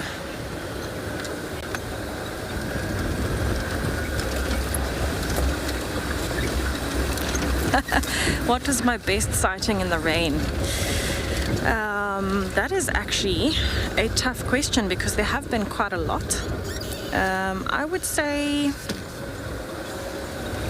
probably leopards hunting has been absolutely incredible.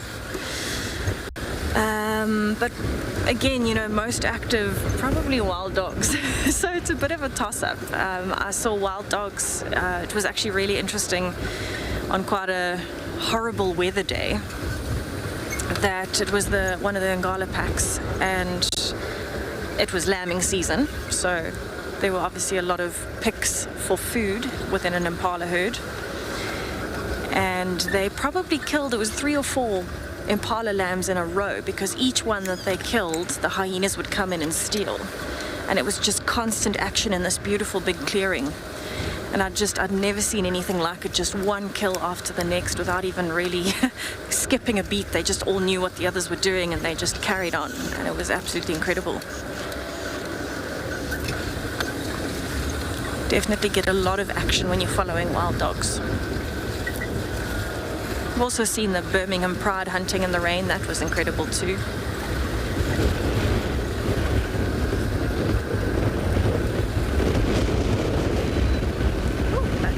On the dam wall is strong.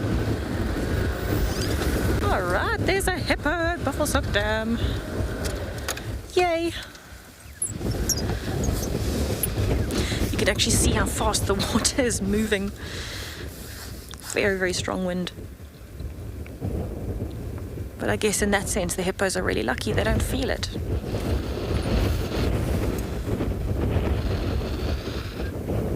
Alright, so I'm going to spend a little bit of time here, see how many hippos pop up and if anything else comes along. But I'm going to send you over to Nick to see what he has.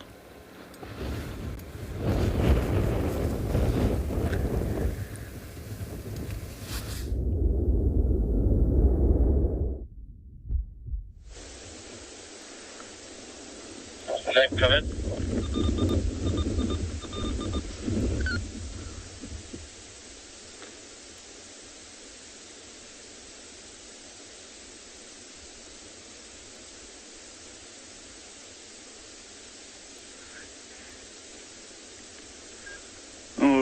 So we have managed to make our way out into the west, and between the two waterholes in the western part of Ngala we have found this waterbuck cow, hence the name, very close to water, find waterbuck. And have a look how shaggy that coat is, the white on its bum, and notice how its head's down on the ground and busy grazing. A little bit of a lighter coloured one, it's quite light brown around its head and neck. Now you can really see that prominent white ring around the bum.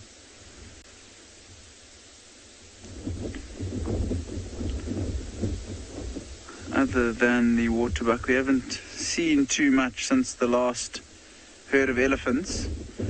Even if we move forward or back here, I don't think we're going to be able to improve our view, unfortunately.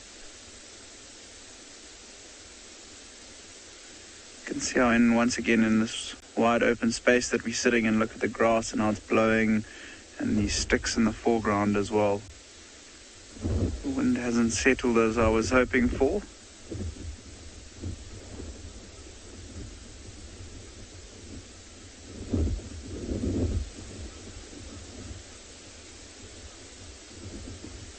And I think there were a few more waterbuck here. I saw at least 2 or 3 more, and often the cows will be in small herds together with them and their youngsters, and then almost always one territorial male, which I haven't seen here this afternoon, but it is quite thick where they're standing, so it could just be a little bit further north and in the thickets. Shows how camouflaged they are, except for that little white patch around the bum, which is pretty much the only point we can see on that waterbuck now. And you can imagine if it was a baby waterbuck and a leopard had come into the area, or lions, and mom started to run away, that would be the easiest thing for the young one to see, is that white ring around the bum. So that's the reason for it.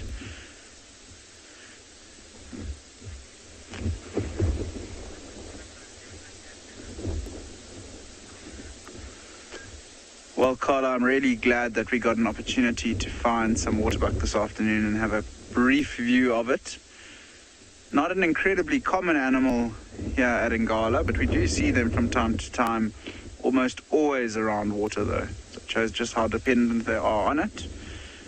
And it's one of few animals that will run and actually flee into waterholes and into large bodies of water to get away from predators such as lions or wild dogs.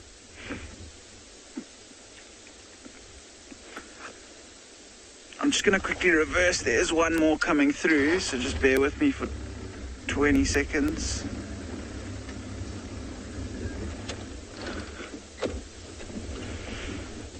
So you can see it's very doomy and gloomy, but we'll stick around here for now and see what else might show face.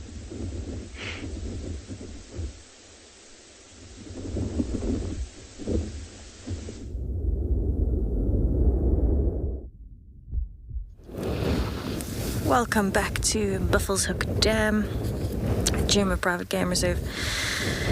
So I'm sitting with a little pod of hippos.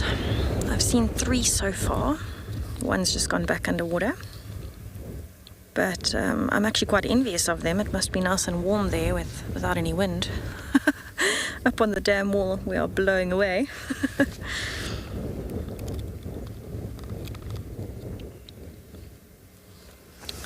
This is actually quite a massive advantage for animals like hippos. To be able to be so sheltered in a constant temperature environment like the water means that these guys get to spend a lot less energy on regulating their temperature and things like that. On a really nice hot day, they might actually come out and bask in the sun, but on a cold day like today, they can just stay in the water because the water's a pretty constant temperature.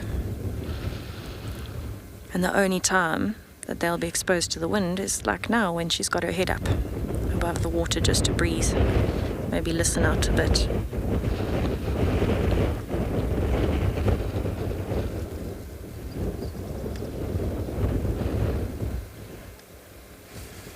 You can really see the ripples in the water though. This wind is intense today. Actually so much so that it's formed like a foam layer on the western side of the dam because it's blowing from the east.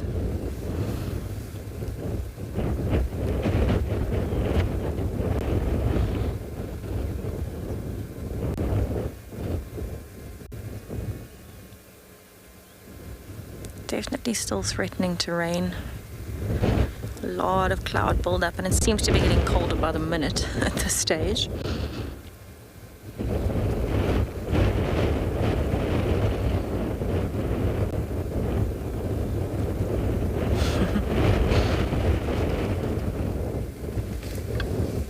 So I've always been a bit of a water baby. I really enjoy swimming.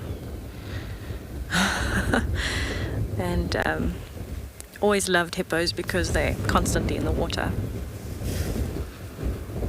Must be quite a nice life to live, although I can't say that I appreciate, living in the same water that you go to the bathroom in and things like that, but animals are much better adapted to that than humans are, I think. But I can definitely relate to a hippo lifestyle. Just my eyes and nose sticking out the water.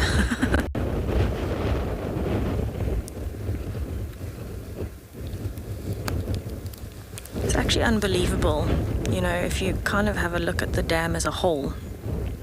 There's a lot of space for hippos, so you would think there'd be a few more here. I've only seen 4 in total, but it blows my mind how long they actually stay under the water because they're all in one little section. They're in the same place. They aren't spread out.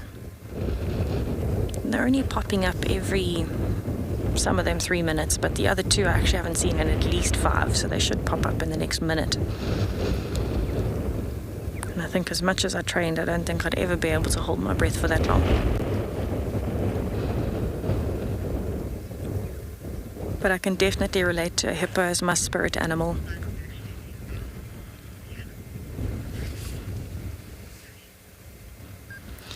It is absolutely amazing to see so much water on the property and out for the animals, Lisa.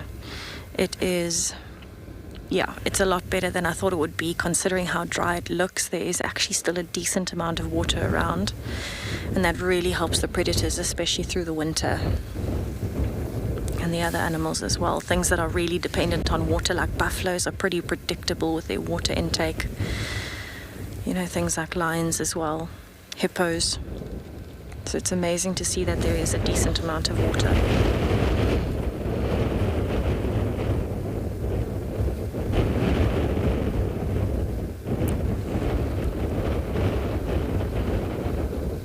So it's actually a really good day for the hippos to come out of the water early because it is cooler. They don't have to worry about the sun, they don't have to worry about the heat. So I'll be very interested to see if they do come out before sunset tonight. I'm not going to stick around for that long, but I've always been very fascinated by animal behavior and animal movements. And it's always so special to see a hippo out of water in the day, especially if it's walking around, because they're quite clumsy on land. They're like me, they trip on flat surfaces. I have 3 left feet, not even 2. That's how clumsy I am. So it's always been a treat for me to watch hippos.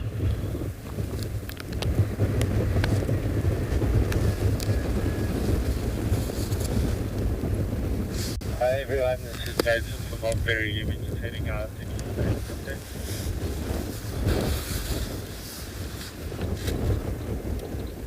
I don't know if you can hear the wind or not, but I'm sure you can.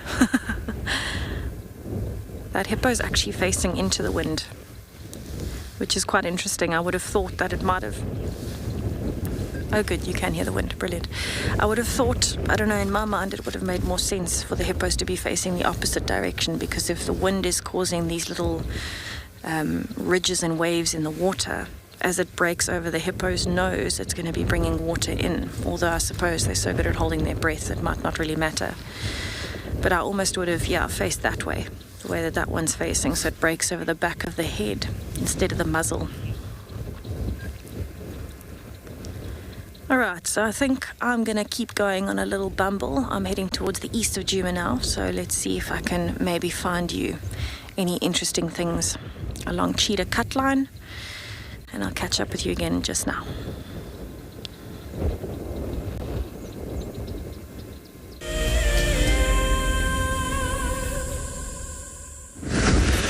Well, it's been quiet for us. We've seen nothing. No tracks, no signs. Checked torchwoods, nothing there. We're just on Chitwa now. There's no tracks coming onto Chitwa even.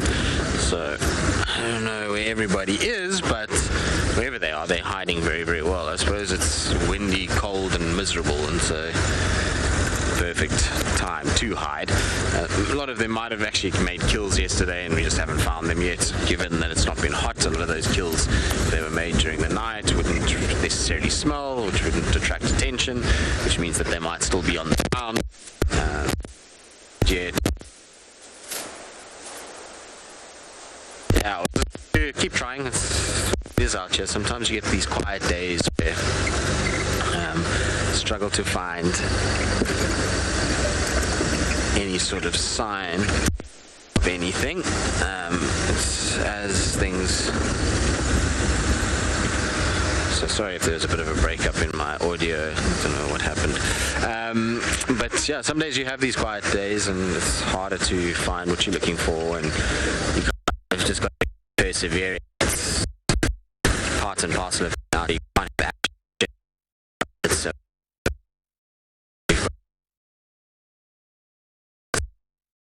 that's what makes it every 5 go. One day where you see everything, and the next day you see absolutely nothing. I mean, nothing's ever guaranteed and nothing's ever just waiting for you. Sometimes it requires work, sometimes it requires just being patient and waiting, and so we'll just have to see if we get lucky this afternoon. I'm going to go to Chitwa Dam and just chill there for a while and listen and take in the sights. I haven't been there for a while, so I think that's where we're going to head. As you can see, we've been driving quite slow this afternoon just to check if there is any signs of anything. Alright, bumbling along, we'll go to Chitwa Dam. Hopefully there'll be some action at the dam itself.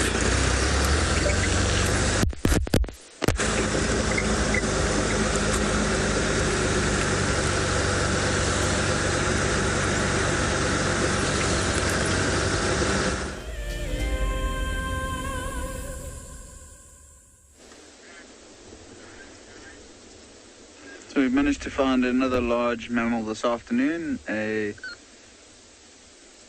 big mature giraffe bull.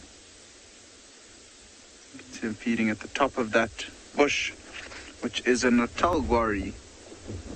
I had a look with my binoculars. There are leaves, some leaves. Most of the leaves around the top look like they've been browsed off, maybe by giraffes and elephants alike. And then I saw this giraffe, he was also feeding on some of the yellowish flowers.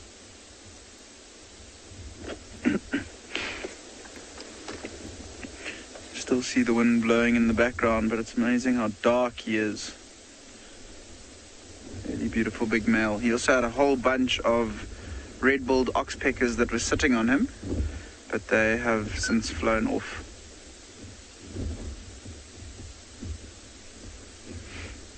It's been interesting this season. We've seen lots of giraffe around the property, and we think it's a result of all the spring flowers coming through, particularly the knobthorn trees and the russet bush willows. Those are the two species we've been seeing them feed on the majority of the time, and all different kinds of aggregations. Some groups with up to 15 giraffe, then you find lone bulls like this as well.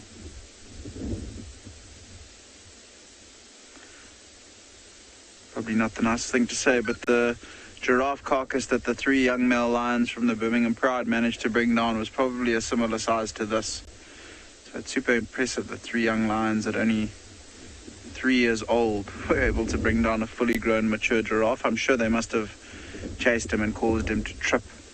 You can imagine once he falls over on the ground, very difficult for him to get back up.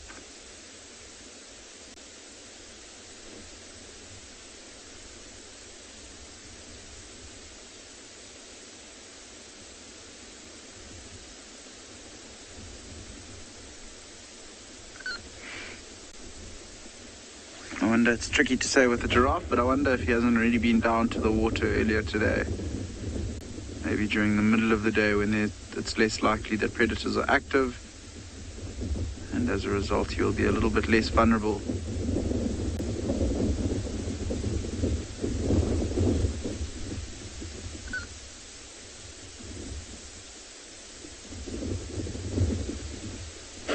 This must be one of the larger males that we've seen in the last few days as well.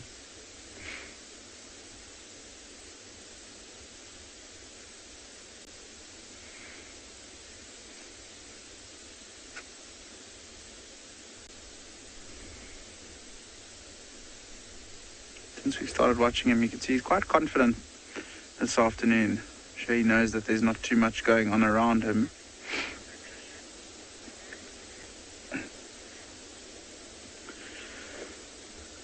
That is fantastic news, Patricia. I'm glad that we were able to find this big giraffe bull this afternoon. Incredibly interesting animals to look at and to observe. Just so big and tall.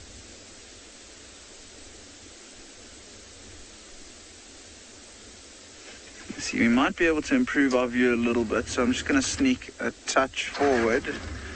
I'm sure he will be fine with us moving towards him. If he does show any sign that he's going to move away, I'll just turn off again and then make do with the view that we are able to get.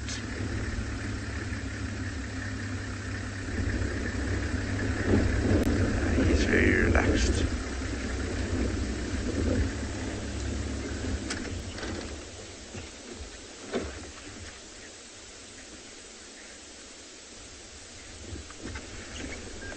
It's a good question, Nazreen, and I mean, it's with quite a few of these animals out here. Giraffes have the long tail hairs at the end, zebra as well.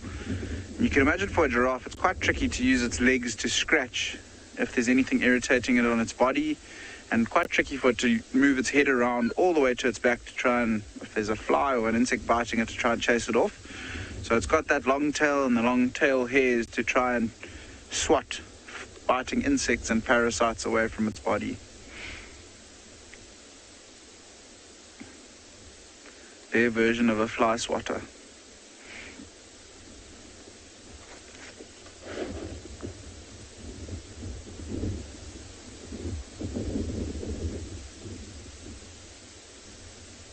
Super interesting to watch how he manipulates his tongue and just wraps it around sort of the ends of the branches and just strips the leaves off.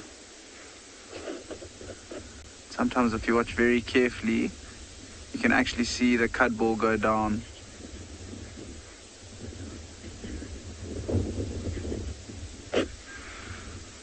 Yeah, that's another good point, Natalie. Giraffe balancing, using their tail for balance. I think it's, probably another reason for the longer tail. But I have seen giraffes that are missing their tail, and they don't seem to be. I think it probably takes them a few days to realize the change, but they seem to balance fine without tails. I don't think it's not something that you see common. You often see zebras without tails, but giraffe not as common.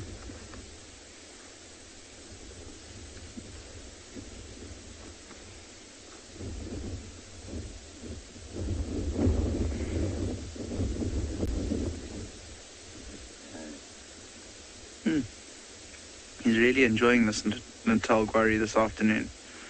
And it's a tree that you wouldn't often see giraffes feeding on, or any of the animals feeding on, because the leaves have got quite a high content of tannins in, which makes them taste not as great. And if they feed on too much of the leaves that have got lots of tannins, and they can actually get tannin poisoning,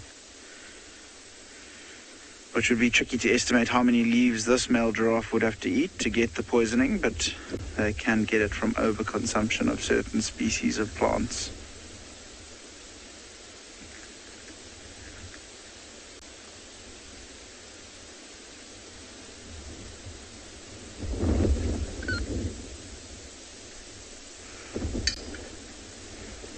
So what I was saying earlier as well, if we watch him chew and watch him get a whole bunch of leaves into his mouth and chew, if you watch the neck very carefully just below the throat,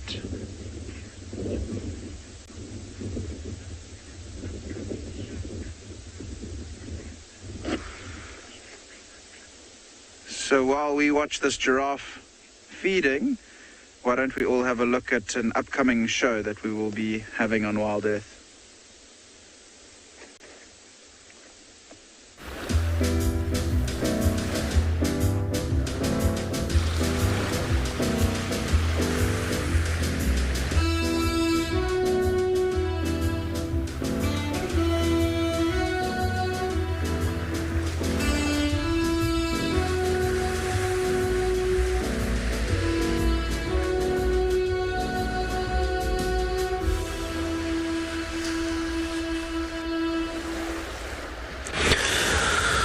So it's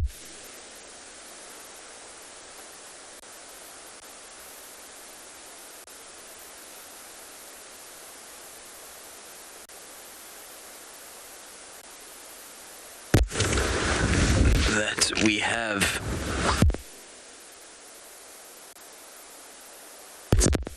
going forward.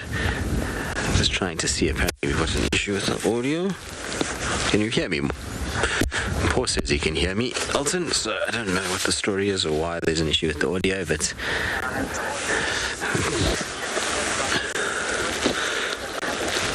alright, so I don't know how much you heard, but obviously you didn't hear a lot. It's very exciting that there are going to be penguins coming soon to WildEarth. Such cool little animals and full of joy and delight, and often up to all kinds of mischievous things, so look out for that. Should be good. I was saying that they're probably quite glad that they don't have to deal with crocodiles where they are. I know they deal with sharks every now and then, but crocs and sharks would be equally disturbing, and also sharks don't come onto land like the crocodiles do, and given that penguins are not as mobile on land, I think crocodiles would probably chase them all over the place. Anyway, now croc is trying to warm up. There's no warmth available to it, so it would be very, very difficult, but it's trying its level best to warm and to try and kind of figure out a way to get some semblance of heat to activate its body. Remember, as a reptilian, there's no way of self-regulating, so it needs the sun's rays in order to try and warm itself up to actually get active enough to do things. So when it's like this and it's cold, these guys become very, very sluggish. It's why a lot of smaller reptiles get killed in weather like this. We saw that one day with Mareeps and the monitor lizard. It was very similar kind of weather that morning, and he took full advantage of that monitor being as cold as it is, and that will be the same for this crocodile. It's just trying to get some warmth in some way to get that body moving. Unfortunately, it's going to have to wait till tomorrow until there's some sunshine to actually get active again and find what it needs. But the crocs of Chitwa, I mean, they've been here for years now and will continue to be here for years. They have a pretty good life. There's a lot of food here for them, between the fish and the odd antelope that they get and Egyptian goose and various other things. They do pretty well. So they live a pretty charmed life, and they've had lots of cool things over the years that they've fed upon. I've seen them eating some weird and wonderful stuff, from, like I say, birds to fish to mammals. So crocodiles in weight-wise about a ton, so 1,000 kilograms, and then in length-wise, I mean, there's reports of crocodiles that are over 20 feet, which is, I mean, absolutely massive individuals. So, you know, most crocodiles though will average around sort of 15, 16, 17, 18 feet. but the odd ones go 20, 21. I mean, that's monstrous. It's, imagine an animal that's 20 feet and weighs over 1,000 kilograms or over 2,000 pounds.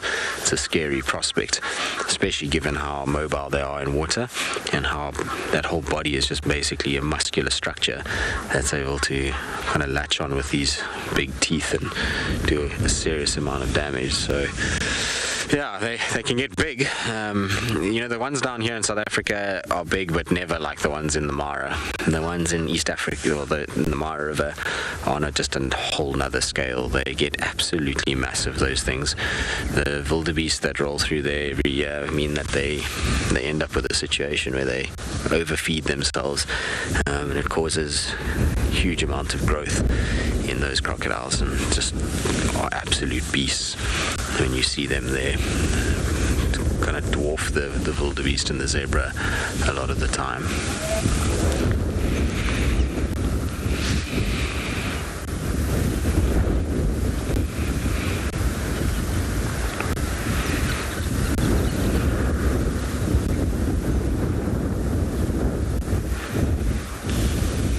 You'll find they won't be very active this afternoon. Like I said, I'm sure this croc will stay here late into the afternoon.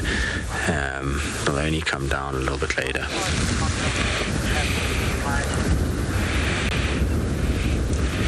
So Mandy, it depends. It depends on the terrain and what's going on. But yeah, we've seen crocs in this area travel 6-7 kilometers to try and find water. So it really just depends on the individual and depends on what's available, how much competition there is. All of those things will dictate how far they have to walk. They're not opposed to walking and then just finding a shady spot and just getting in underneath and enjoying that shady area. They're pretty...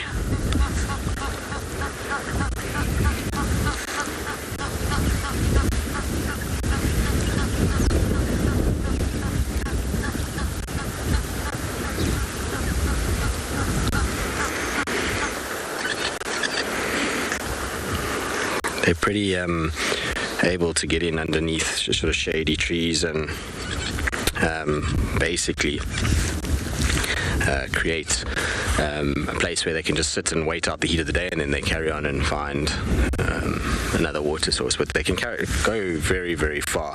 It's actually amazing how far they go. I am always very surprised to see these guys and the distances that they travel.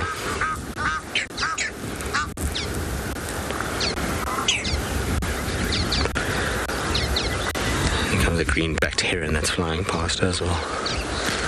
Nice to see them.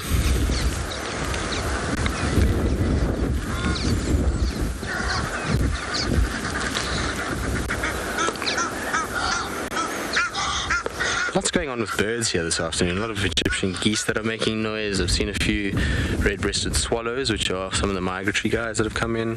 Saw a little common sandpiper come past just now. There's always 3 banded sandpipers as well. So that's always nice to see. Chitwa is great from that point of view. If you can come here, even in bad weather like this, and there'll always be some sort of activity. Alright, well, we'll sit here and just see if anything else comes through. In the meantime, we'll kind of just be patient and hope that something pops up.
Scrapier collected a dry grass, put it next to the water hole as the hippo walks down during the warm of the day to drink the water. When the hippo arrives, he saw quite a very nice grass, an area not to resist to rest. And when the hippo went down to drink the water, and when he finished the water, he just lied down on the grass. And then, that was the opportunity of the scrappy. You know what? Today is my day to pay the revenge.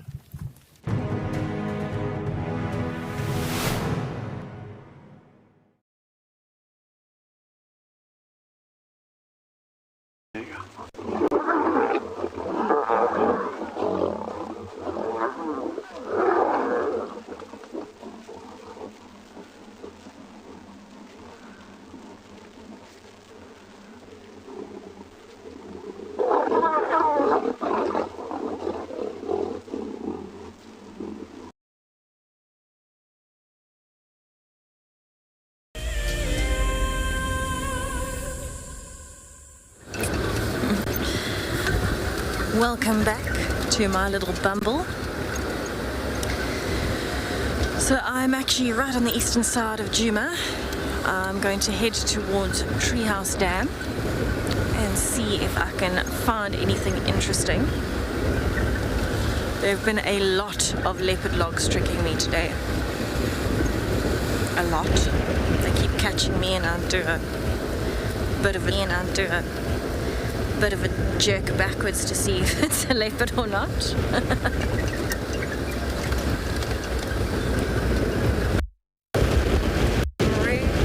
Really loving how much even in the last 3 days there's been so much more greenery popping up.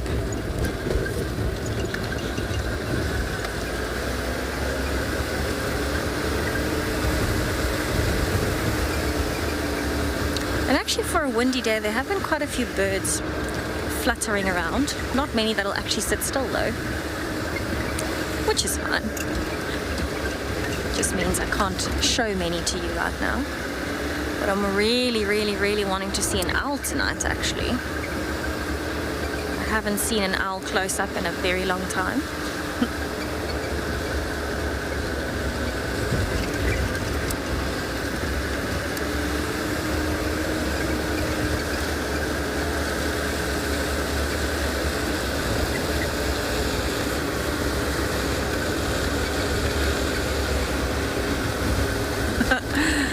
I believe Tristan is still with his Crocodile Chitwa Dam. So while I carry on towards Treehouse Dam, I'll send you over to him.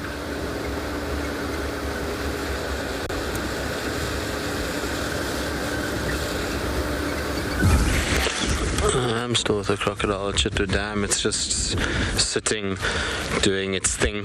It's not really changed very much, but nice to get a nice close-up of those teeth on the outside of the jaw. It's one of the distinguishing features. Are you going to move? Well, maybe it heard us saying that it's not doing very much. Look at that, it's menacing, isn't it? That face. I think it heard or saw something move. That's why it's changed its position.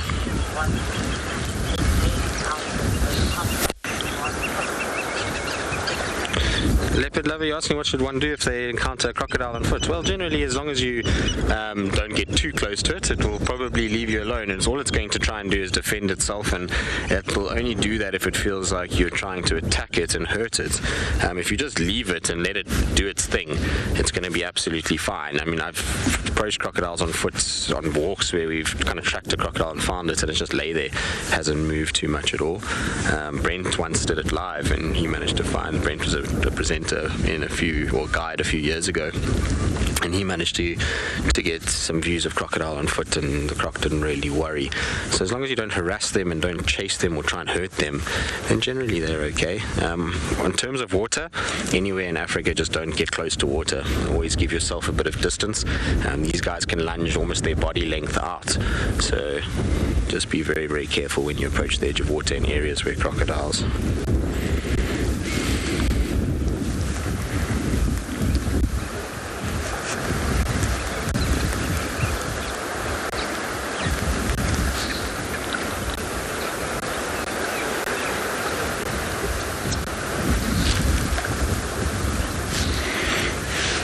Whatever it was, he's calmed down. There was some guinea fowl that kind of flew in and then were coming like towards the bank, so maybe he thought he might get lucky. Like I was saying to you, they're very opportunistic, so as things pass by or fly over, sometimes they'll just snap. I've seen them take once here an adult Egyptian goose as it was flying past one. It just reared up and managed to actually grab it. So, you know, they'll try their luck with anything they can in order to... Why are those guinea fowl alarm calling? I suppose it is this time of the day where they could alarm call for.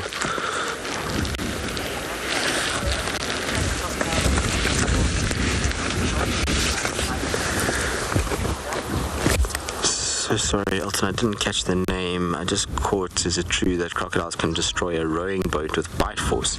Is that right? Did I hear that right? Yes, Hippo is saying that is correct. So, I mean, they do have an insane bite force, do crocodiles. Closing their mouth, opening, they have nothing.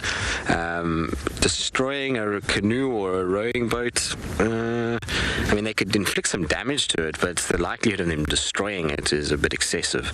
There has been cases where they've kind of overturned a canoe or a rowboat and people have fallen in and they've attacked people like that. But the odds of them actually destroying one is a bit sensationalized, I'm afraid.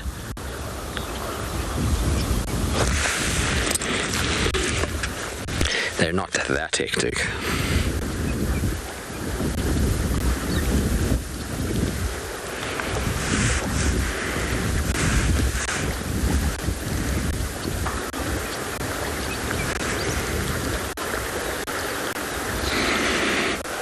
I think sometimes with crocs and things like that, people, you know, want to try and, it's like any animal, they exaggerate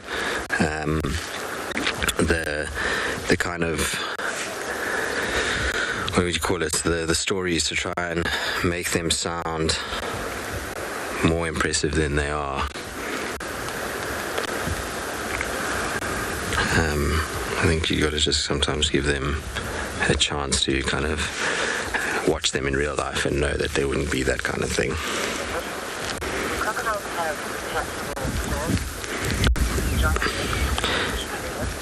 Jonathan, age 11, do crocodiles have retractable claws? No, so they don't have retractable claws. Their claws are always out. You can see them there. They don't need to have retractable claws and keep them sharp.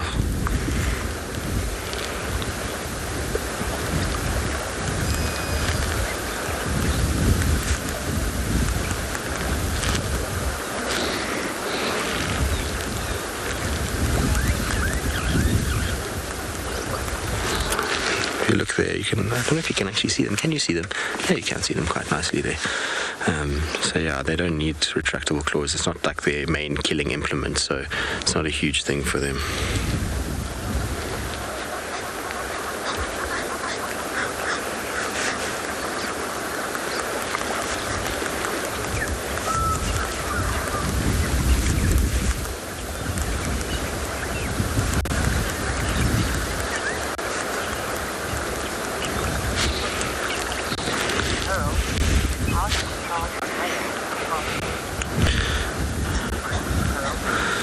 Paul, you're asking about male and female crocodiles and how you tell the difference between them. So it can be quite tricky at certain ages. In fact, when they're young, it's almost impossible from a distance. But in later in life, you'll find that the males get bigger than the females. So they will grow much larger. But it's said that females also tend to have narrower snouts than the males, but I mean, difficult to see that unless they're sitting side by side. You know, you've got to know them very well. But size is more the kind of thing that you use. So really big crocs are generally males, and smaller ones females. It's actually a bushbuck that's taking its life into its own hands across the dam there. It's kind of wading into the water if these crocs are anywhere close.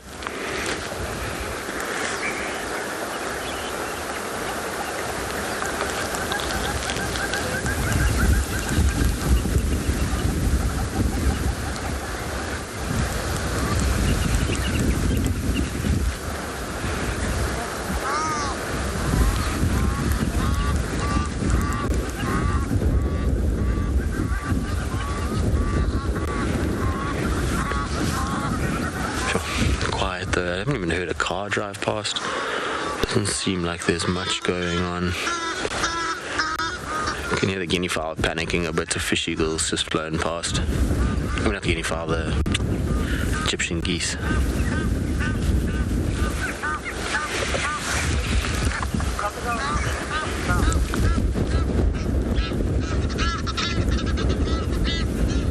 Crocodiles, do they make any sounds? So rasping sound. If you come too close to them, they have this low guttural rasp, which is quite loud. It's an exhale of air. Most animals will have some sort of sound that they'll make in terms of a defensive sound. In reptiles, it's generally like an exhale of air that allows you to know that they're feeling threatened.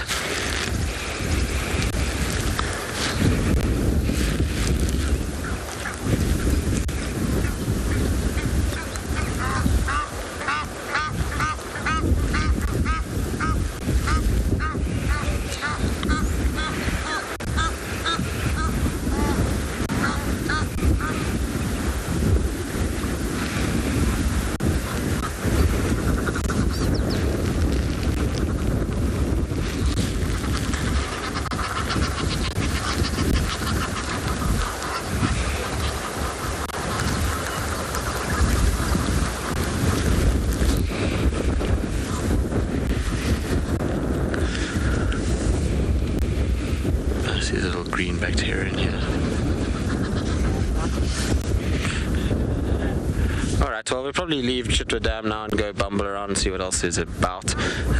Doesn't seem like much else is happening, so let's see what else we can find.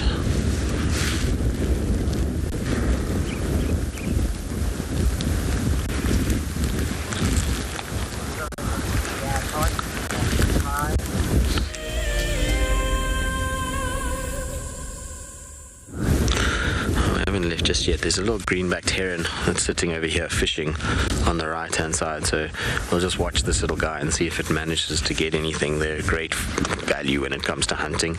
They generally get it right, and so when they're on the bottom of the branch like that, no, don't move now, you've been sitting there for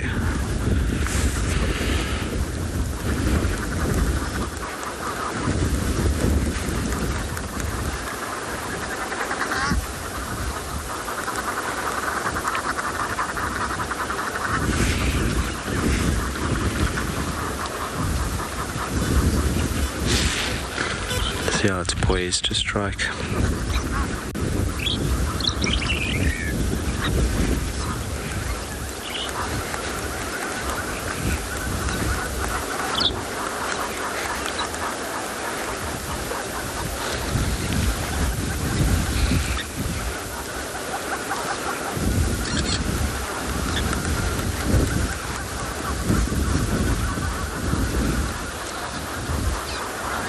Did it grab something? It seemed like it got something.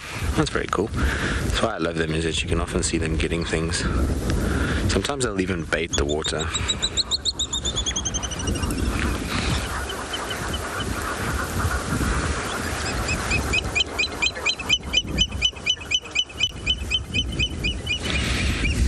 I think I might actually just stay and watch this guy for a little while. It's cool to watch them. Such busy little birds when they want to be.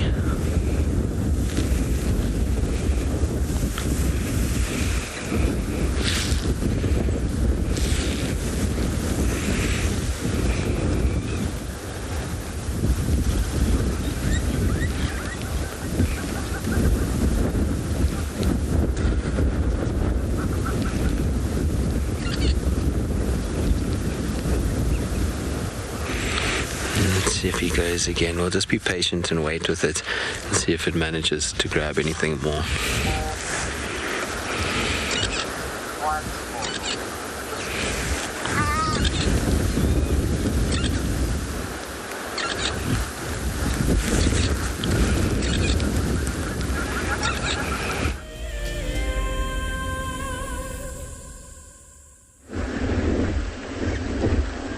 So we have come, or we're starting to make our way down back towards the river. And I had my second blunder of the afternoon. We couldn't spot the elephant sleeping earlier. Now I was convinced that I saw there were 3 tawny eagles in a jackalberry tree not far off the road. And when I had a look, I was convinced there was an impala carcass in the tree. And upon closer inspection, there was nothing. So I don't know if my eyes are playing tricks on me this afternoon. I have been thinking about leopard the whole afternoon, and I find whenever I think about one specific animal, you see signs of them all over the place. And I mean, today I think I've stopped 4 or 5 times to reverse and look at termite mounds as well, with no luck outside. But you never know, maybe today will be our day. There are a few, I mean, there's possibly 3 or even 4 individual leopards that we could find in this area of Ngala at the moment. Our leopard viewing has been up and down, with females moving out of territories and into new territories. Our female leopard in the east, we're pretty certain now that she lost both of her cubs as well, which is unfortunate. Our thinking is maybe there were lots of tracks of different male leopards moving in and out of her territory, so we think that maybe a male leopard might have got to them. He wasn't convinced that they were his cubs, and he might have killed them with the hope that he would be able to sire his own with the female, and then that female leopard moved much further north on Ngala. We did see her in a marula tree with a carcass for 2 days, and then the subadults from the Birmingham Pride chased her out, and we think that they stole her carcass. So it's not an easy life for a leopard out here.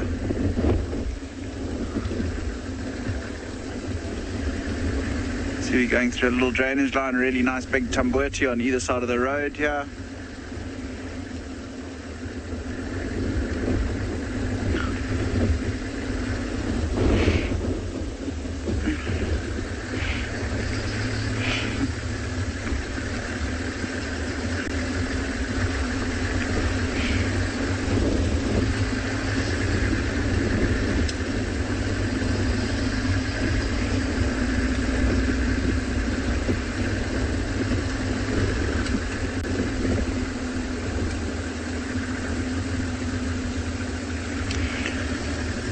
Rick, I have seen African wild cats.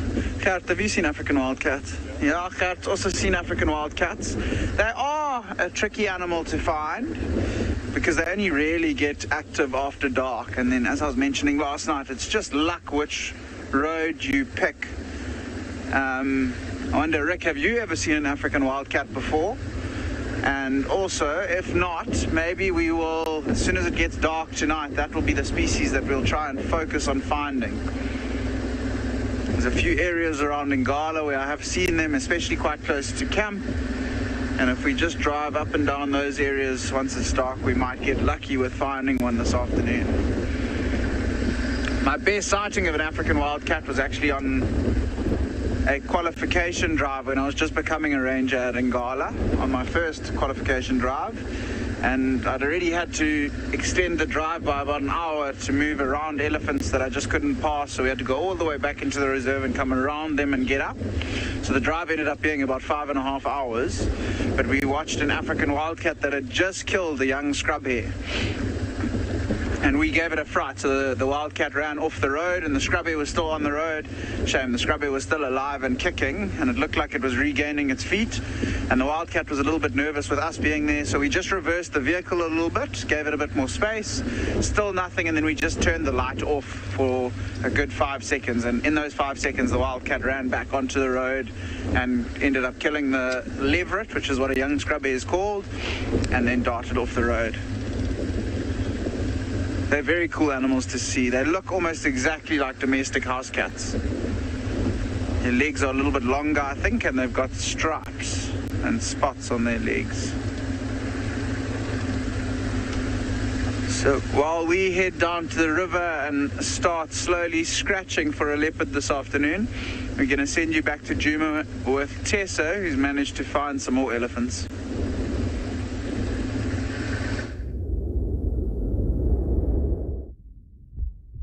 Welcome back to Djuma.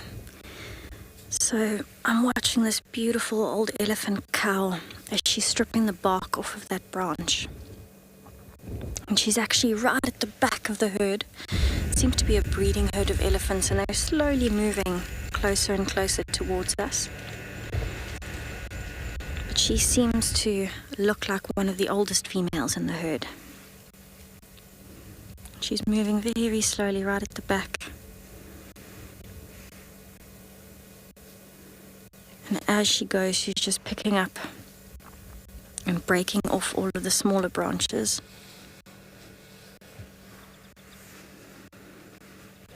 Right, so we have got quite a few youngsters in this herd, which I'm hoping to be able to show you. I'm going to actually try and reposition because they are coming straight towards the road in front of me, which is quite wonderful.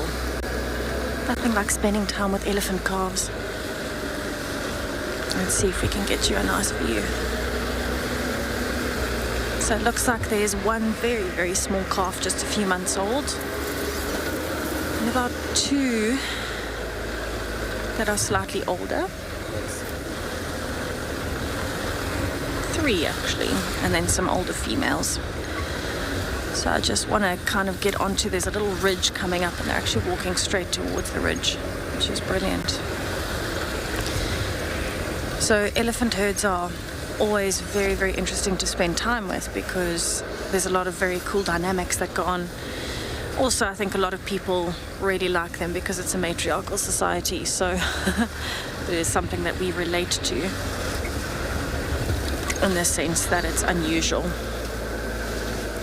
Alright, I don't know if we're going to get a decent shot here. Possibly. Morgan's going to try his best. He's set a challenge for himself. So you can see they're actually approaching really nice and slowly, which is amazing. There is nothing like the feeling of having a big elephant walking towards you as it's kind of swaying its head.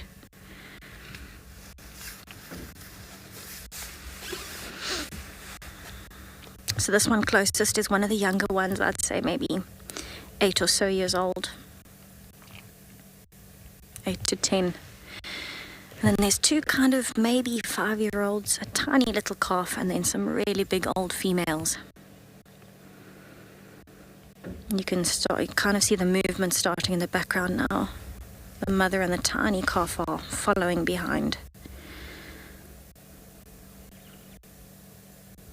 Isn't it incredible how those white tusks stick out of the sea of grey?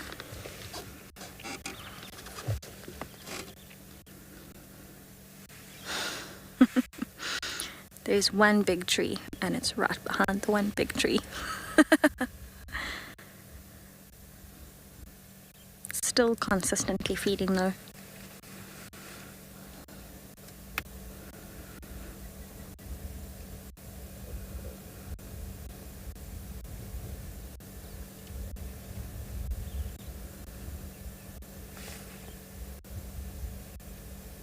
So I'm very lucky. Where I live in the Eastern Cape, I'm very close to the Addo Elephant National Park as well.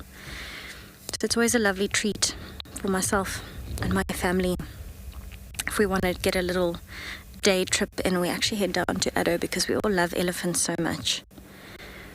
They're not quite as big as the Kruger Park elephants, so these elephants in particular have always been very special to me. But very interesting to see the differences in behavior between the elephants here and the elephants in Addo.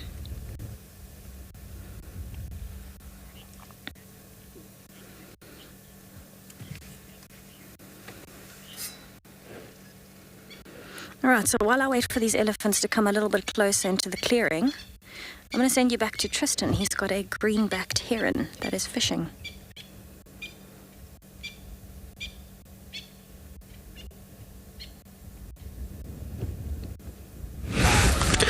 My green-backed heron is fishing. It's trying to see if it can catch anything. It's got a perfect little branch to work from with that shortened neck, and then there we go. So it just grabs things like that. So catching nice small little fish on the edge of the dam.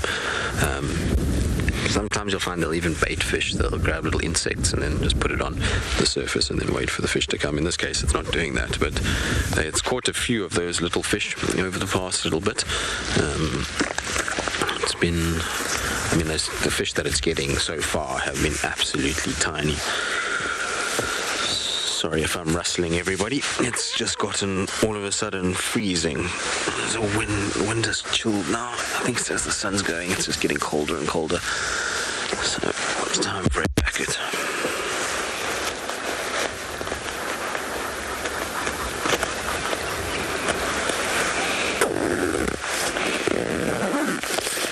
Sorry about the zip as well.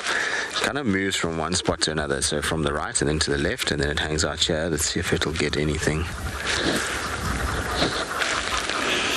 Sometimes also we'll even catch little insects off the surface of the water, so if something like mosquitoes are hatching or mayflies or something like that, we'll also grab them.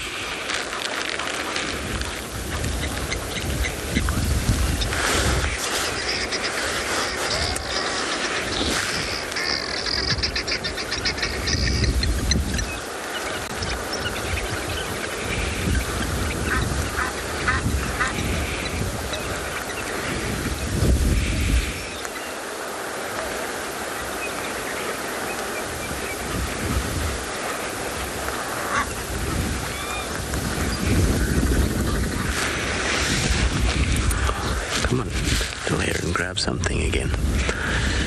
There was a little black crake also bouncing around in there just now. I can't see it anymore, but hopefully it'll make an appearance too.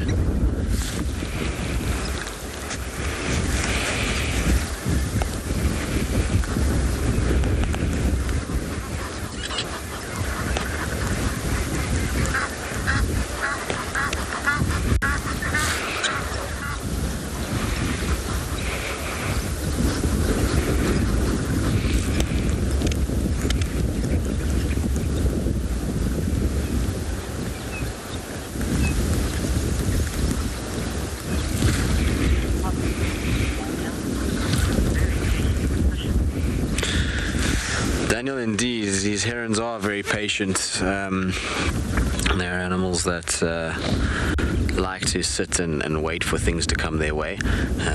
So they're one of the most patient birds you'll see out here. They just sit like this, and as things come past, they then grab them. There we go, you see it like that? I don't know what it's doing now. I think it's little insects that are hatching.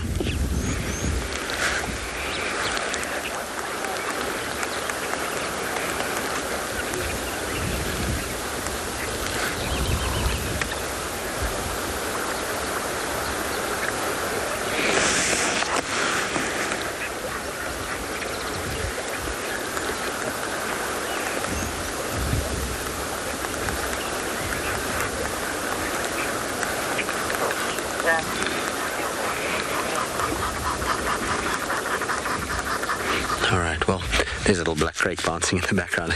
So we'll probably carry on and leave these guys to themselves. Go see what else is out there. Hopefully we can find a spotty cat somewhere along the line.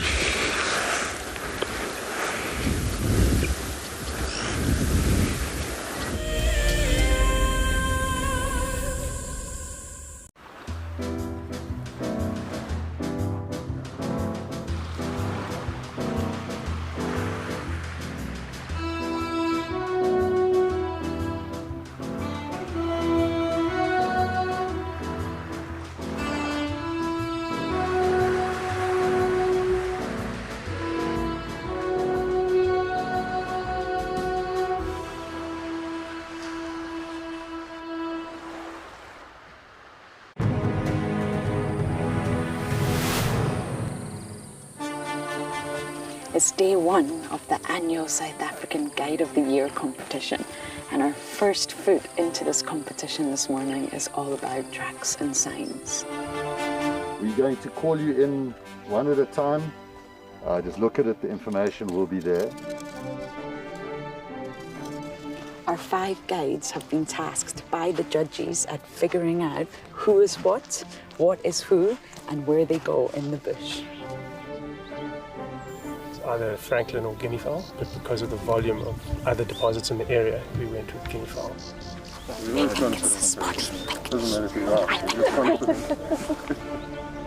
Detailing the surrounding that you need to look out for tracks. The details is very important.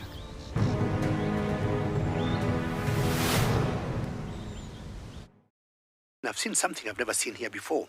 Look at these cubs. One is crossing the river. It's being washed away, unfortunately, but I'm sure the mother is going to save her. Look at that. How beautiful. Look at that. One crossing, 2 to go.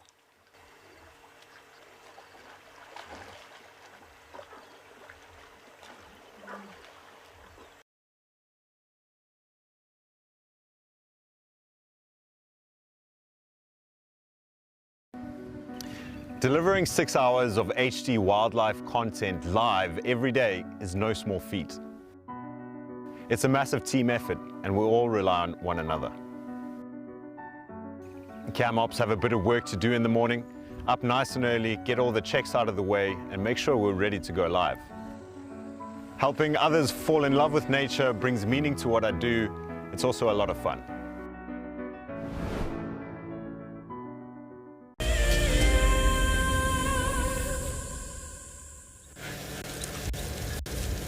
Alright, so welcome back to our little breeding elephant herd here at Djuma. I'm actually just on the other side of Treehouse Dam wall, so I'm hoping these elephants, as they're coming closer, are actually moving towards the dam. But it's quite amazing to just watch them moving and feeding.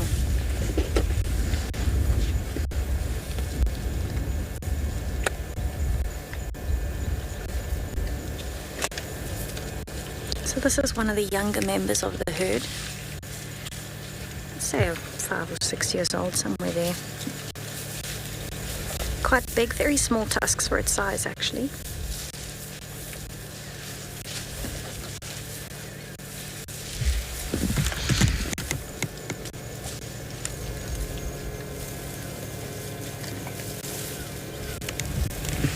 You can see they're actually moving quite consistently. So that female, have a look just at her back legs. It's a tiny calf, just a few months old. That is definitely still learning its own attitude and learning how to use its trunk. And that is my favorite age in elephants by far.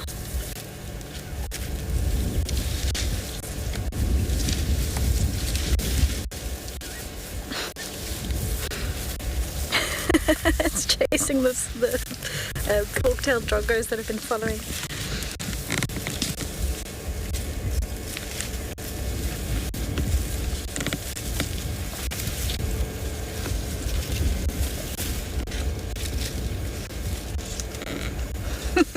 Still not really sure how to do things.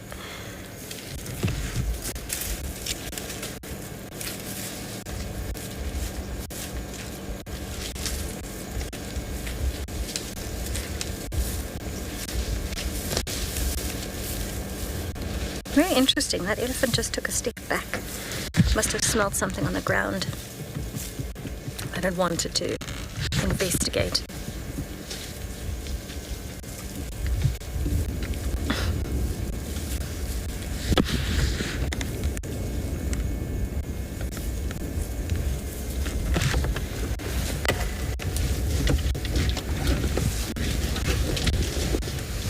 So we've actually got the herd kind of spread out now.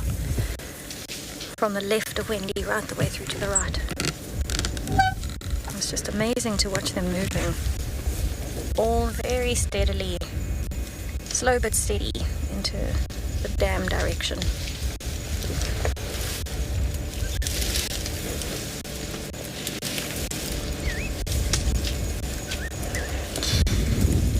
Kitchigumi, I would say the thing I like most is probably the gentle nature, actually. They're very particular and very careful. You know, an elephant knows exactly where its feet are going. So very, very particular about the movements, very intelligent, very social. So I think probably, you know, the nature of an elephant is what I enjoy the most. I would definitely say though, you know, a small calf like that little one that we saw just now, watching them learn is just mind-blowing. That age where, you know, you're kind of still clumsy, you're kind of still learning different things, you don't really know what your trunk is for, or how big you are, or what your kind of overall attitude is, you're still trying to figure it out.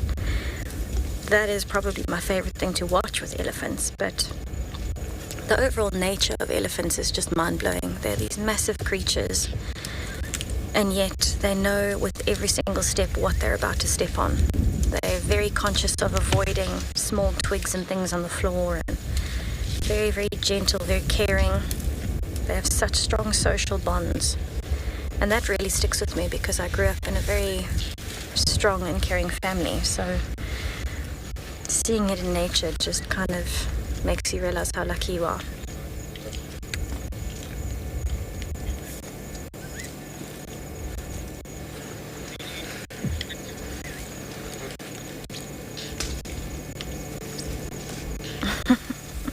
That elephant has been chewing on that one branch forever.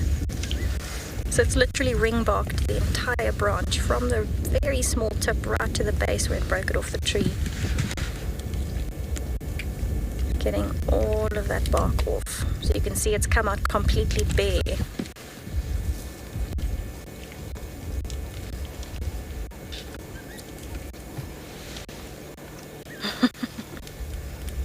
As it's chewing, you can even see it spinning, rotating in its mouth.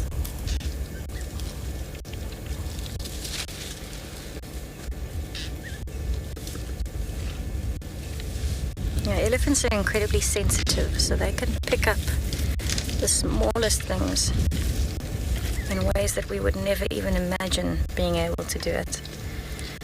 So they're pretty mind-blowing, actually, as a whole. They're very sensitive to mood changes of animals around them, to sounds, smells, and they can pick it up over so many kilometers, and it just amazes me how they can be so alert and aware of everything that's going on around them.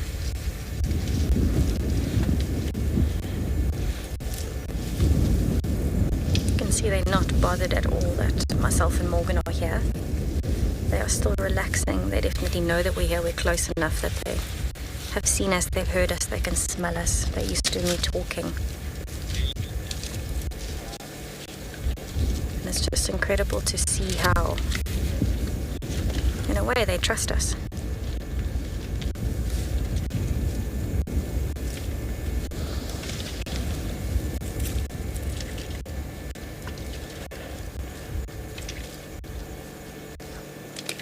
I'm actually quite excited because I can see the first elephant right at the front of the herd has actually just gone down into the dip in front of the dam. So I'm hoping that the rest of this herd follows and we might get to see them drinking, or maybe even the little ones playing. Because it is cool, they might not necessarily need to splash themselves off, but I'm hoping that we get to see a little bit of that.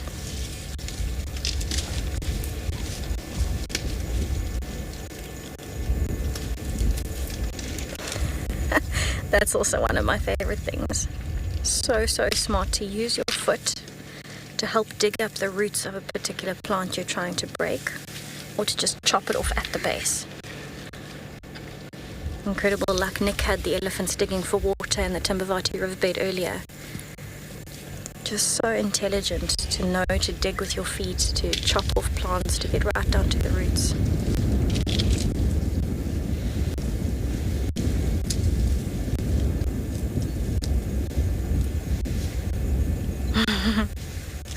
You can see that's exactly what it's doing. It's trying to break it right at the base. So kind of stepping on it for leverage.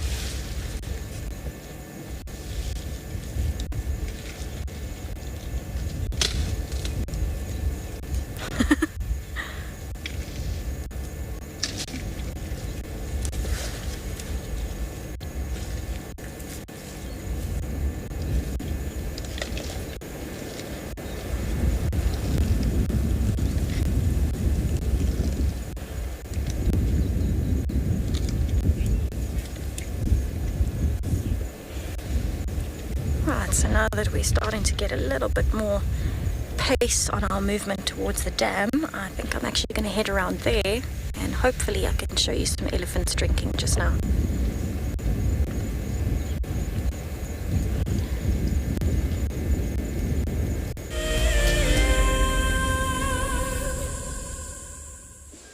So we are having a very difficult time trying to find a bird for you all. Carrot is doing an exceptional job. But keep a lookout for the movement in amongst the leaves. It's a African paradise flycatcher there. You can just see it in the top of the picture there with that very long tail. We'll just wait to see. Oh. And I think it might have flown up the bank where we will no longer have visual of it. But a nice bird to get on Ngala with that very long tail, beautiful coloration and the blue on the face. We've just parked within the Timbavati riverbed, and I think it's a good moment to just listen to what's happening around us.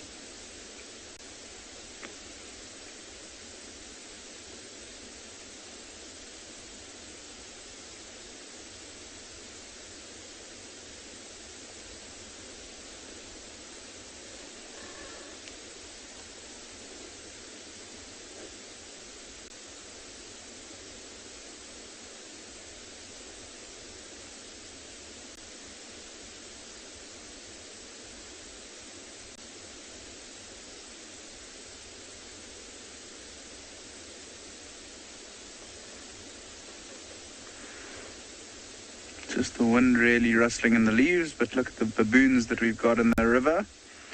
See two of the younger ones at the back. A big one on the front left moving around, looks like a big male.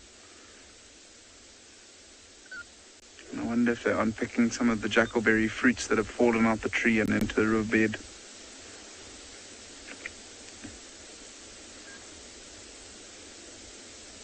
But we're going to continue down this river bed and see if we can't pick up on any tracks or signs of a leopard somewhere.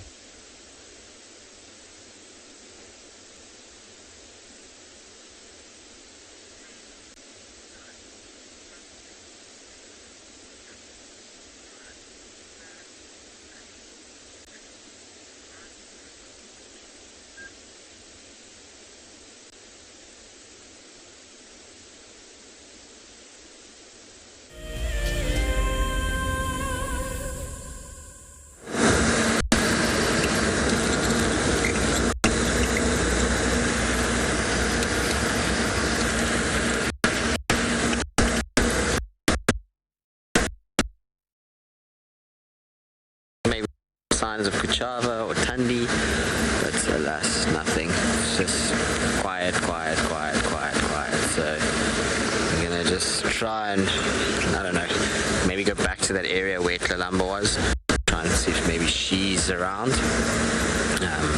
Be good if she makes an appearance. You never know, like I say, maybe she stashed the kill somewhere or has just emerged now going towards water. Just check Twin Dams and see if maybe she's popped up there in Willdwatch. Again, if nothing there. Towards Ngala Road, see if she went north. I don't know, I'm running out of ideas a little bit with them. Most of them are just curled up in a ball this afternoon. They were fairly active this morning, but this afternoon I think everyone's just taking a big rest.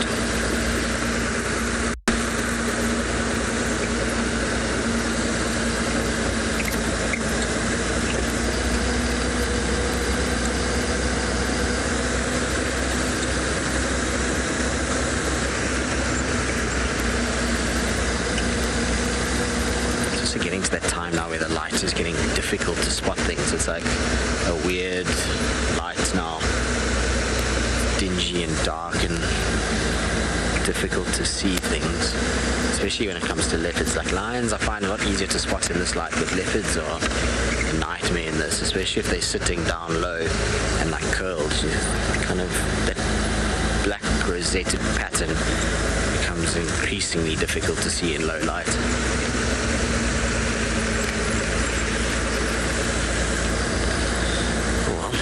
It's okay. said earlier, quiet moments always bring about an appreciation for the busy stuff. We can't complain too much. We've had a very good couple of days, actually. A lot going on, all things considered, and we had a hot day, and then yesterday was quite overcast. Today's been very cold, very windy, so not really the best game conditions yet. We've still done quite well. Can't grumble too much about the sightings that we've had. The firebreak still hasn't flushed green yet. The trees of firebreak have all got green leaves, but the actual firebreak itself is all black still. The green hasn't come through. Steenbok. Rain? No, we don't. No, there goes our Steenbok. Sorry, guys. As per normal, not sitting still. No, we don't see a lot of carcasses when we're on drive. Well, say that, but it depends. Now, this time of the year is when we generally see it the most. But even then, you know, it can be like a week, 2 weeks before you see another one. I had a few in the last couple of days because Kalamba had to kill the lions and the buffalo. But yeah, it's not like you just see dead animals everywhere. In the got the migration, a lot more common to see. You almost see a carcass every day there. But here in South Africa, no, it can sometimes be much longer. Even in summer, we can sometimes go like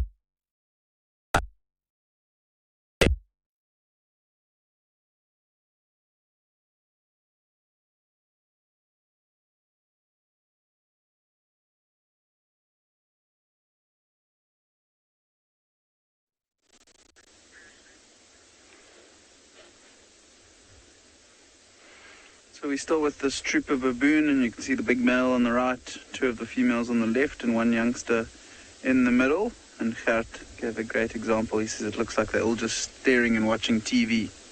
There's a stage where every single one of them was staring up the bank that they were moving towards. And you can understand why, with all the dangers that might be lurking in the thickets along the banks of this dry river bed. They also don't look like they're enjoying the wind, so I think that might be why they're down in the riverbed, to escape the strong winds that are blowing above.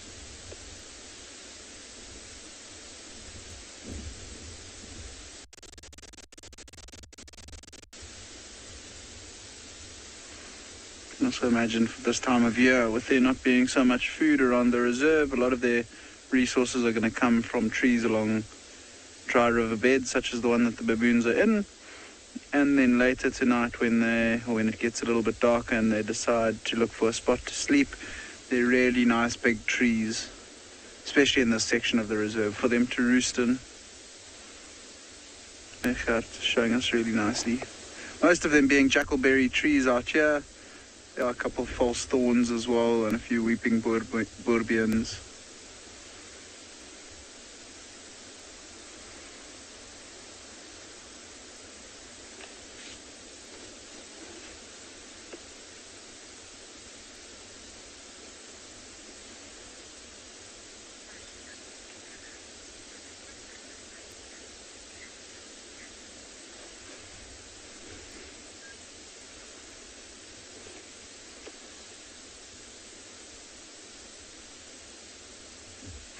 You can see most of them moving now up toward the bank, just two left, one right against the bank, and then one of the females a little bit further back.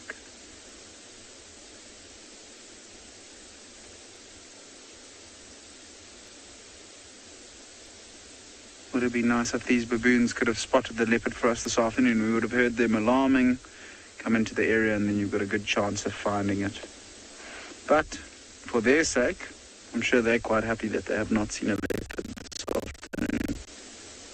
Giving me a bit of a look, as I mentioned, leopard.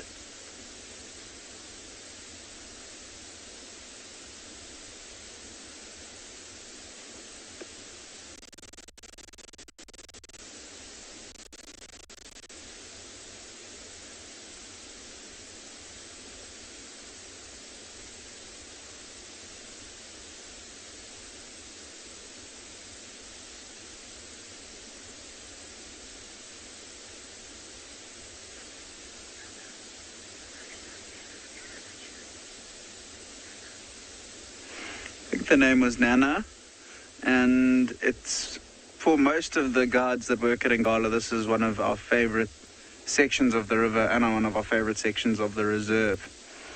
The tricky thing is that we often don't have very good signal in some sections of this riverbed.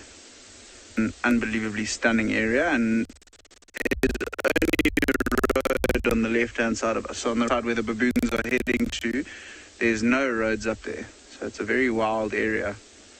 That's why sometimes it'll be very tricky. If you do find a leopard in the riverbed and it moves up onto the bank like these baboons have and you lose sight of it,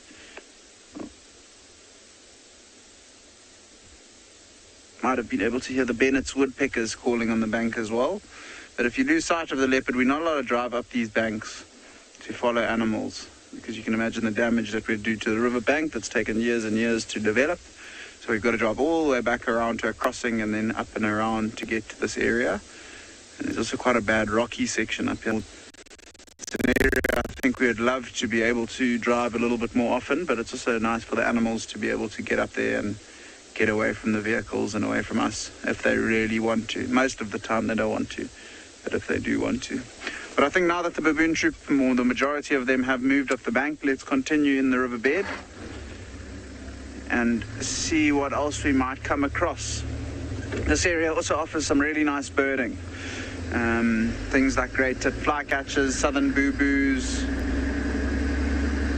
scrub robins as well, robin chats, kingfishers. We could get lucky with one of those. I mean, we saw with the paradise flycatcher that we saw a little bit earlier, you don't get to see those too often around Ngala.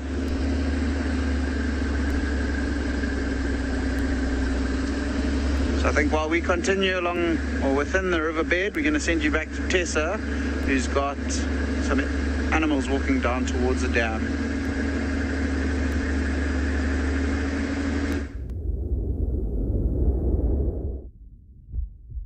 Welcome back to Treehouse Dam, where we have our herd of elephants coming in to drink. Gonna be some amazing sounds, so let's listen to them drinking.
Megan, I absolutely agree. It is so good to spend time with elephants. a really beautiful view like this, them drinking, splashing a bit with their trunks, or just exploring the dam wall like the youngsters are doing. This is just the first 3 of that herd. The rest are still in the brush behind, so I'm not sure if they'll follow. But you can see the youngsters don't need to drink as much water as the adults, so they've already moved onto the dam wall to find something else interesting. The rest have gone across that way. Comes the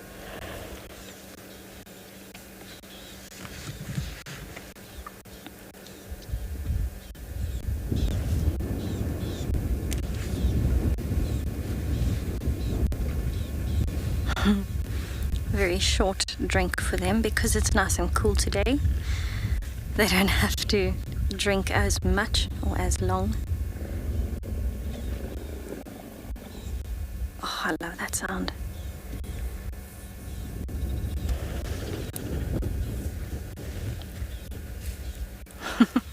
Takes a bit of effort to walk uphill when you weigh that much. It seems like the rest of the elephants have actually already crossed behind the dam wall, so they might not come to the dam and drink. Morgan says he saw them moving across. So it was just a quick drink for these ellies. Quick refresher, thirst quencher, and then they move on.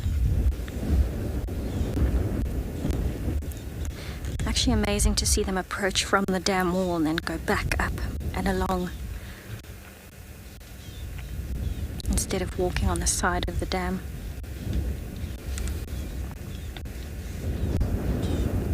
Oh, that's beautiful with the silhouette in the background of those clouds.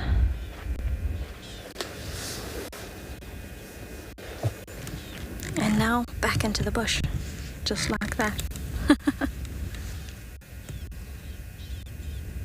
It's actually a lot steeper on the other side of the dam wall. There's a little dip there where a tiny stream is flowing. Can still hear them though.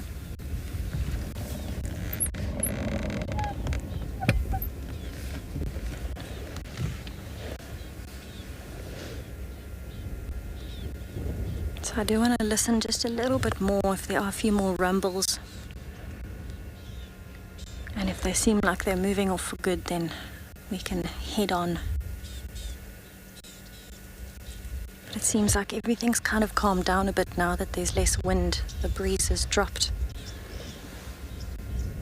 Maybe we just found a sheltered spot.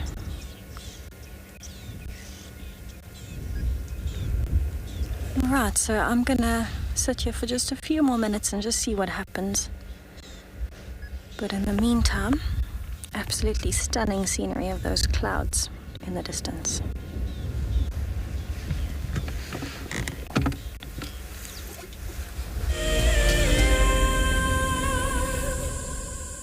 I have a degree in environmental planning and development. My passion is outdoor classrooms. We are not only grooming the environmentalists of tomorrow, but tomorrow's leaders as well. My long-term goal is for the people of South Africa to learn how to live sustainably, to be able to look after themselves and the environment. So I hope that through environmental education, we are able to get that message to the future generation of South Africa so that they start now and can continue that good practice in the future.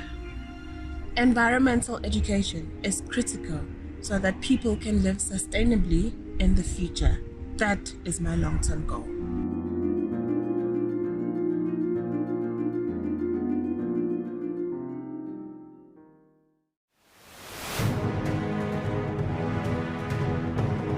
I think sometimes you need just to listen. So it's a kind of taking out all that other spirit and bring back wilderness and healthy. Bushwalk and trek and sign. I'm sure I'm good at that. I spend most of my time on the ground since I was a young boy, so I think I'm good with that. Actually, I'm not much nervous of any category. Just take it as it is. Yeah.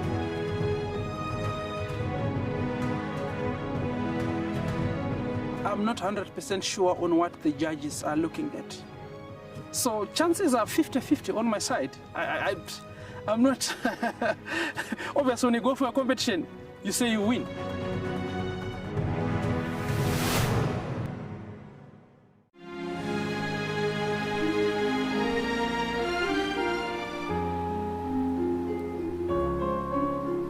You are cheeky. That was a brave decision. Amber Eyes is... Oh. That is so magic. That was absolutely wonderful. Amber Eyes just gave that cub an enormous hug. Expect the unexpected here on WildEarth daily.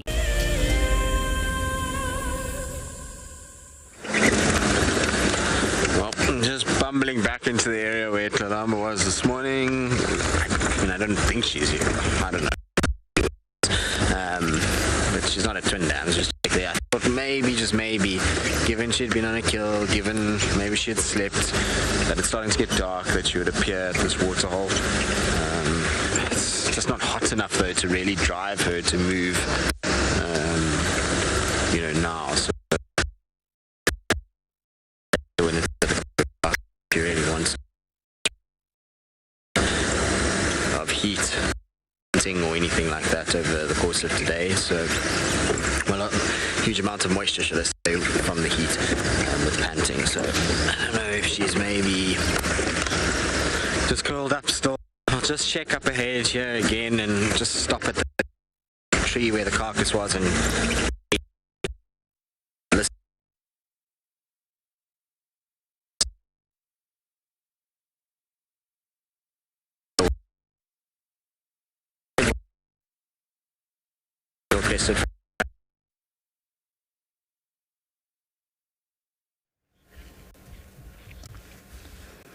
Welcome back to the next little part of our family coming down to drink at Treehouse Dam.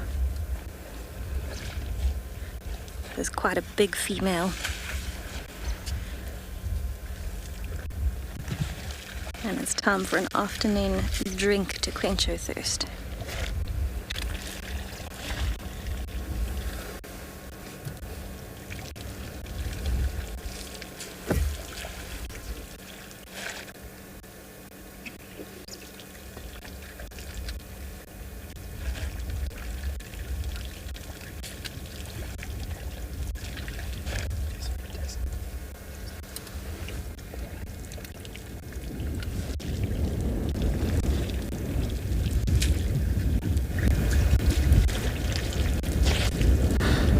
She kind of plays with the water a little bit just as the tip of her trunk reaches the water. Kind of splashes it around a little bit. Here you go. And then sucks it up with that trunk and back into the mouth. It was actually a very interesting interaction as she was coming up onto the dam wall. The rest of the family is now behind the dam wall. And she kind of had a little bit of a dominance display on top of the dam wall, or like an interaction where she shook her head a little bit at the other elephants. It's amazing, when elephants come down to the water, there's often that kind of interaction. And there's more than enough water for all of them, but it just seems to be where they get a little bit protective of their space.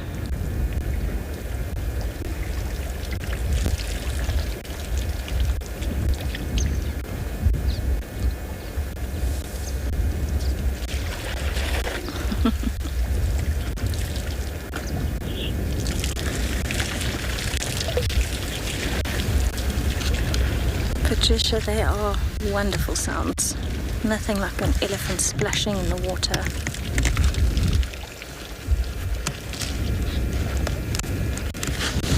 Here we have some company.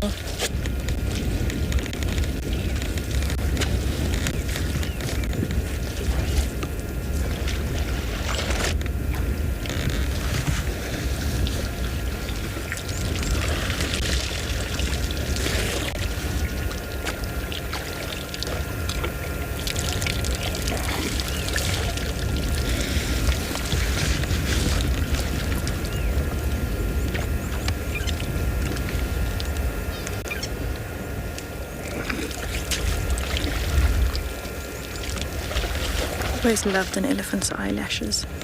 You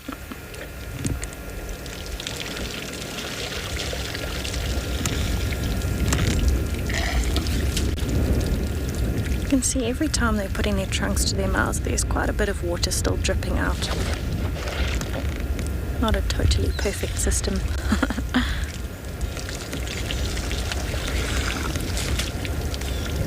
I love that slurping sound. That big female right on the left, as she was kind of pushing the water into her mouth from her trunk. There's often a bit of a suction sound.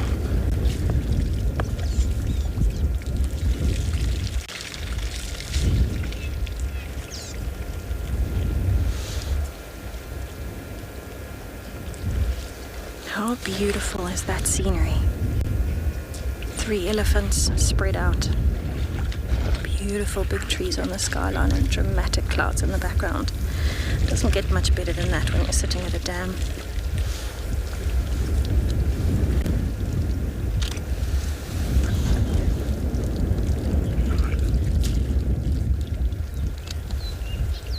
Nana, it is a stunning moment together, and you can see even more elephants coming to join again from the back.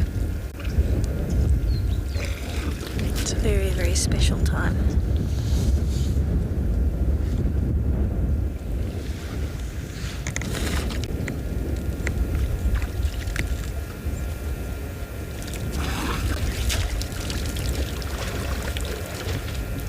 Definitely joining the party. And in fact, the ones that have just joined us are the tiny calf.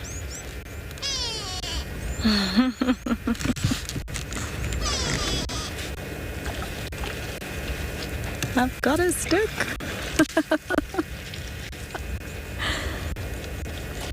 Everything is a learning experience. It actually looked like she was almost chewing on the end there.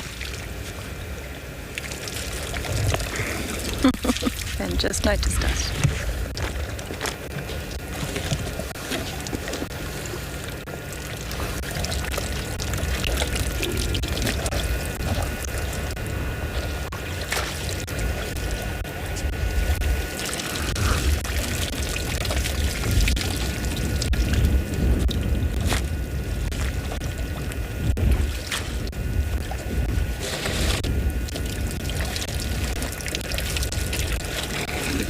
You'll notice the little calf is actually taking this as more of a explore the surroundings kind of experience. Yes, the little calf is incredibly entertaining. At this age, it doesn't really need to drink water because it's still drinking milk. So an experience at the dam, you can imagine there's so much information that this little one can learn and pick up here. What are you doing?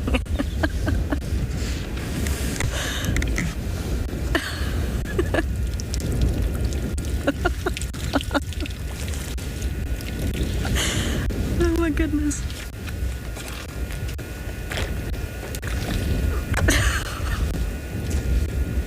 Sorry, I can't contain my giggles right now. That is so cute. Even had the back foot in the air.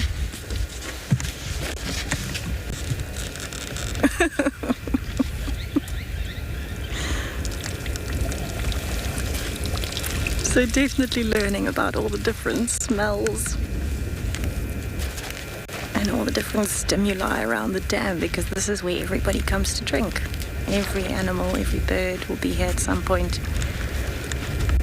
And so you can imagine the wealth of information this little one's picking up, even when it's on its face on the floor with one foot in the air.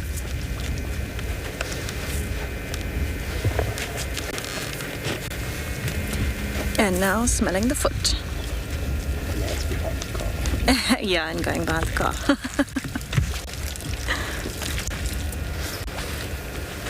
Absolutely beautiful to spend time with elephants.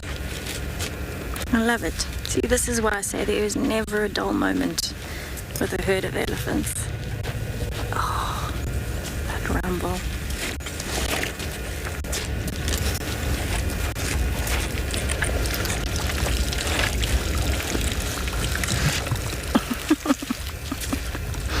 We're being investigated as a new smell.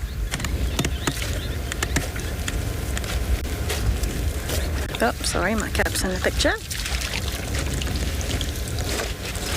No, there's no need to splash me, thank you. I got wet enough this morning in the rain.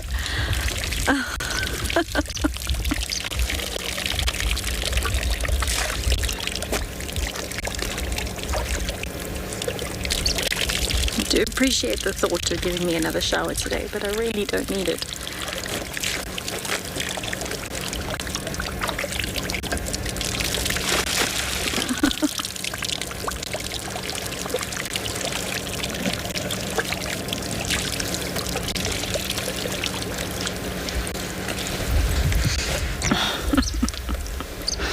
This is one of the younger ones in the herd. No, there's no need to splash me. I can see it coming.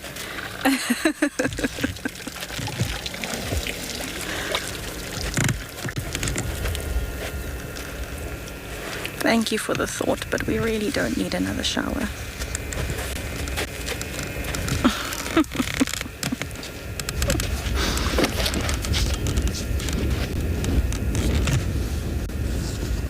This female is so beautiful. You can see that she's the breastfeeding cow, the mom of that calf. Her mammary glands are very swollen. And again, disappearing behind the car.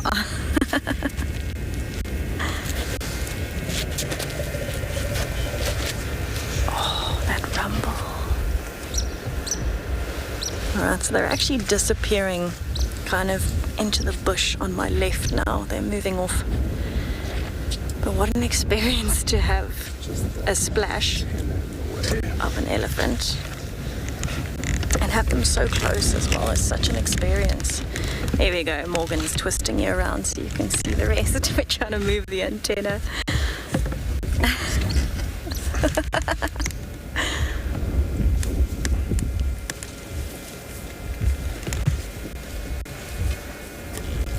Beautiful. Definitely a family affair.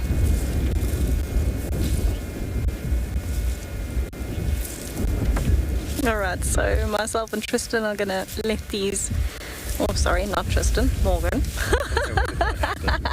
Morgan's changed to Tristan, so I'm gonna let these elephants move off into the distance and just appreciate their butts as they walk away.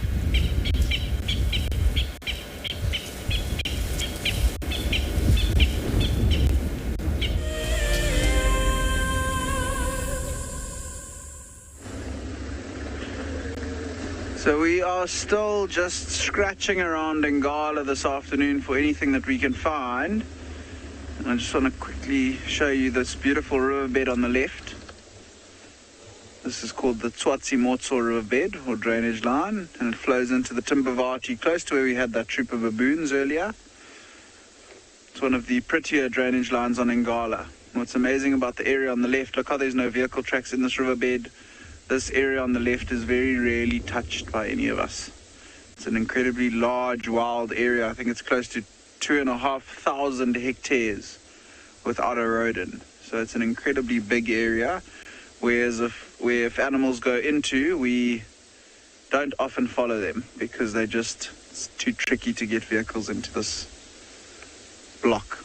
But I think now that we've showed you what the riverbed looks like, we'll slowly continue forward.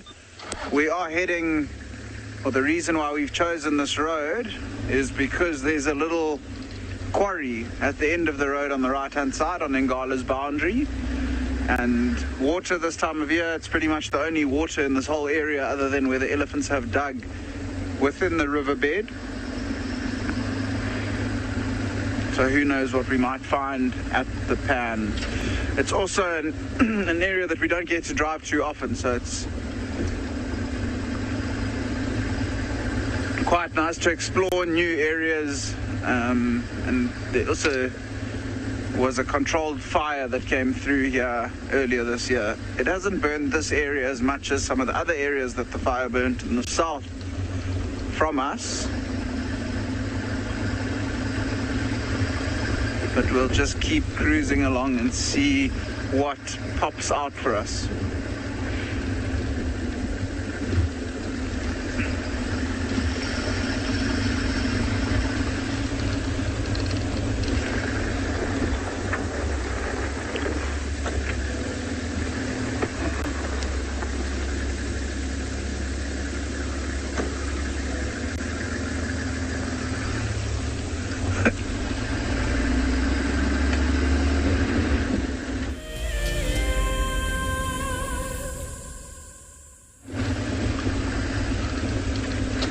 had another giggle there. We did see a large, mature martial eagle adult a little bit earlier, and Gert spotted it on the tree, and as I tried to reverse to get a view of it, as it goes with birds, it flew away.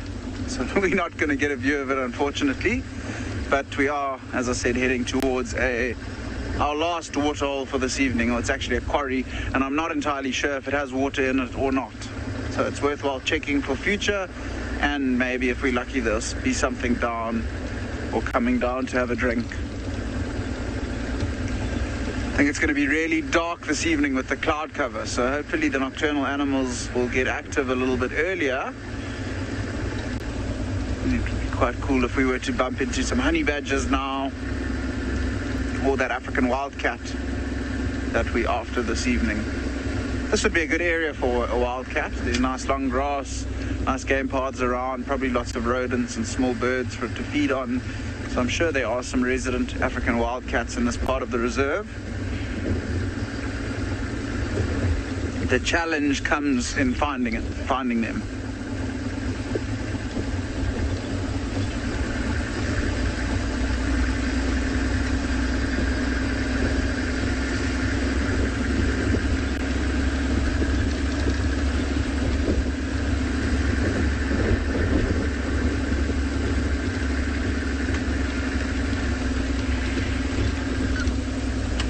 I wonder what the weather has in store for us tomorrow as well.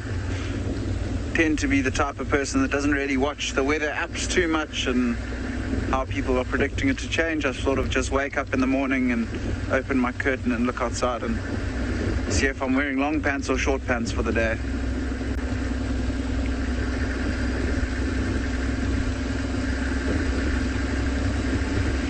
So you might be able to see it just up in front. There's that big marula tree, and this is where this little quarry is. So hopefully there is still some water in, but we'll just have to wait and see.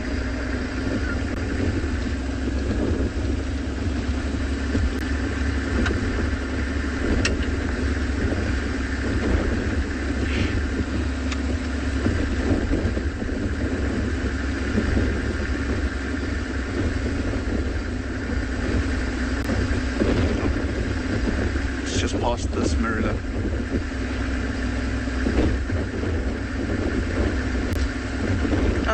And there is one elephant. The waterhole is dry, but I can see an elephant, so animals around nonetheless.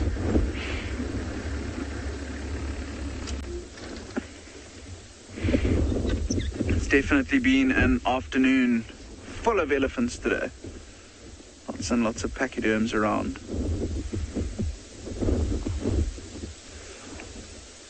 Bit of a younger one, and I wonder if there isn't a couple more elephants around. It might be a nice herd. Oh, there you can see an even younger one to the left.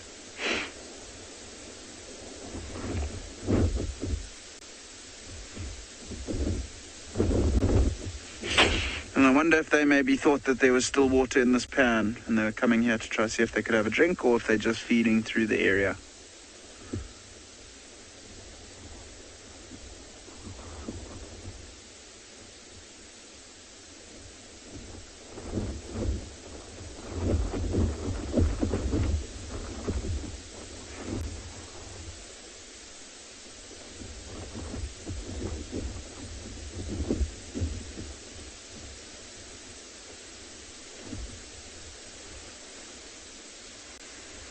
There's the big female coming through at the back. She's got quite nice matching tusks. Not incredibly large, but matching tusks are always nice to see.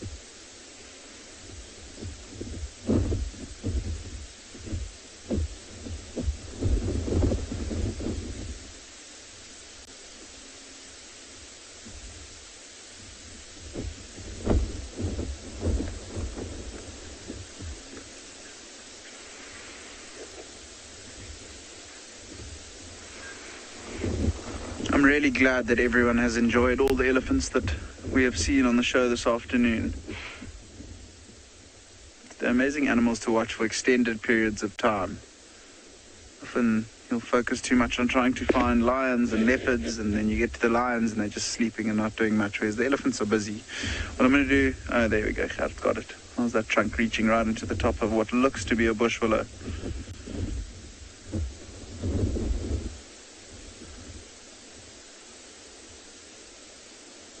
A little bit of a different view of an elephant for the afternoon with the trunk reaching.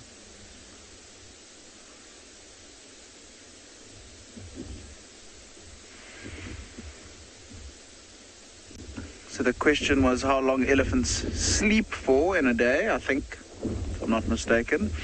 And they tend to feed for about 18 to 20 hours a day, which leaves only about 4 hours for rest. And within those 4 hours, I mean, the 18 to 20 hours probably includes the amount of time they spend drinking and moving between feeding areas. So they only sleep for about plus or minus 4 hours a day. But I mean, every different elephant will have their own preferences. Some might sleep for longer on one day and less on the next day, depending on the movements of the herd. If it's a bull elephant that's quite comfortable in the area that he's in and he's eaten enough food in a day, maybe he'll rest for a little bit longer. Young ones, because like that young one in picture has to move big distances with the herd, it might also rest for longer periods of time. It all depends on the given elephant.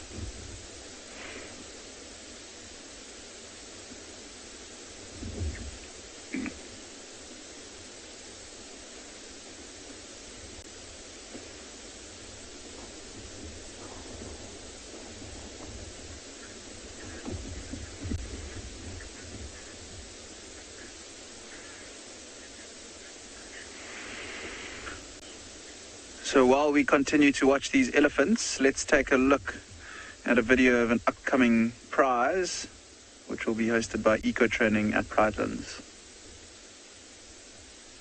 If you are a Wild Earth explorer, then we are excited to announce that there is another unique prize for you to win. Sign up to be an explorer before the 16th of October 2021, and you and a friend could be heading off to an Eco Training Ranger experience. This 2-night opportunity offers a living and learning adventure where you will combine seeing incredible nature with gaining knowledge on how animals live in the wild. You will approach dangerous game on foot, learn how to track, do some 4x4 driving, and have an exclusive opportunity to join the WildEarth team behind the scenes on the live show. After each action-packed day, you will relax around the campfire and listen to the nighttime choir of animal sounds before you drift off to sleep. Wild Earth Explorers, it's in your nature. Always nice to go and see how guides get trained and to be on Pridelands. Pridelands is a fantastic place for a lot of elephant and buffalo. So if you like those things, that definitely is for you. Yeah, still no luck. We just kind of have checked the central areas. I've pretty much checked everywhere where I'd expect Kalamba to have walked this evening so far, but there's really no sign of her anywhere. It seems like she has just gone to ground somewhere. Where, I'm not quite sure, but she has. So what I'm doing now is just driving towards sort of Gari Dam area, just checking in the off chance that maybe Shasha makes an appearance. The last sighting of him was way up in Buffalo's Hook, which was weird, and he got chased off by the male from Timbavati. So I don't know which direction he headed. I have no idea where he's even been. As far as I know, since that day. So he was seen in the morning, and when we went in the afternoon to go follow up on him, it was the Timbavati male that was there, who was grumbling and groaning and salivating, but he didn't have any cuts or scrapes on him, so it doesn't seem like they became physical. But I don't know if maybe the aggression from him and then when Kangula arrived the next morning, that maybe just maybe, they have forced him to move into a different area altogether. So he might have gone into sort of eastern Buffalo or maybe even north towards Nyaleti. You never really know. When these males are at that age and they come across other males, they can distribute into all kinds of directions. So instead of running back to where he feels comfortable, he might have just thought, oh, I'm just going to keep going until I find somewhere where there's not much pressure. So yeah, I'll just have to wait and see what happens with him. But I thought maybe, just maybe, he might be coming back this at some point, catch him. He's been spending some time at the dam here. Feels like a worthwhile prospect to come and check out.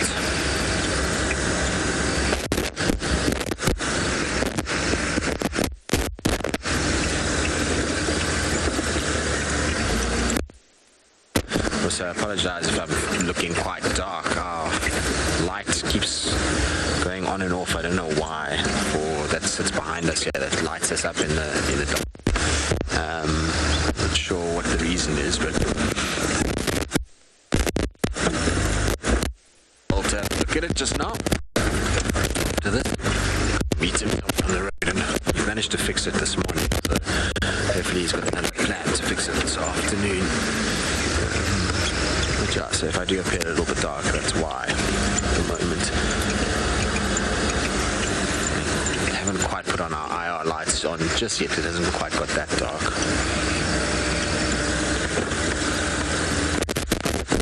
Alright, let's carry on. We'll probably go head towards the pan, see if anything's coming up that way.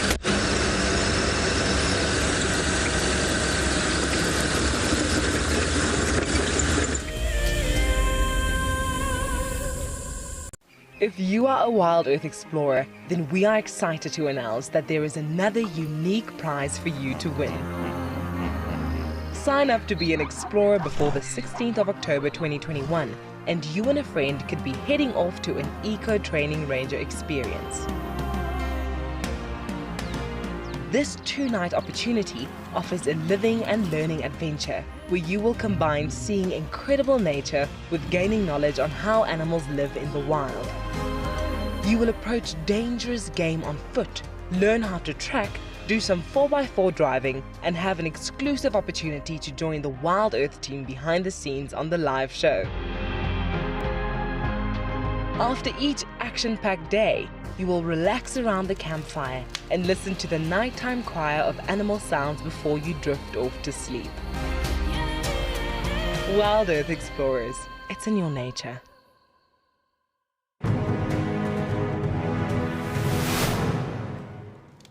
I turned to Shaw and I saw that she had this panicked look on her face. Either she was afraid that something had happened or she was afraid that she was going to miss out on something. But instead of her missing out on those lions, we drove up next to them and I switched off the car so that she could hear what was going on. Now, these lions had killed a kudu, and she could hear these two cubs, both 8 months old at the time, busy pushing and shoving each other out the way to get to the best parts of the meat. And the mom was lying just to the side in the shade. Now, I'd known that before losing her sight, Sean probably knew what a lion looked like. But I really wanted her to know what this lion looked like. So for the first time in my guiding career, I started to describe to someone what a lion looked like. And I found that, I started to notice things in that lion that I'd never seen before.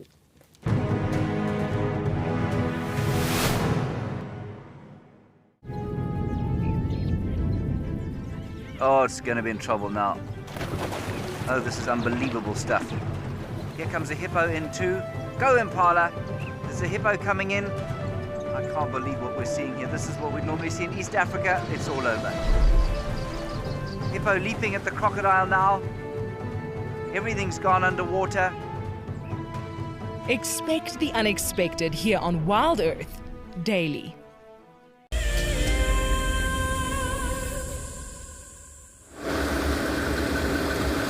Welcome back. Myself and Morgan are on Triple M cut lines. We're on the western side of Djuma, and I am hoping to find a leopard that started moving a little bit early because it's so nice and cool today. So I figured the best place to check is probably one of the boundaries. The wind has dropped quite nicely, which I'm very grateful for. It does mean that we can kind of move around a little bit easier. I'm hoping it means that the leopards will actually come out a little bit more too.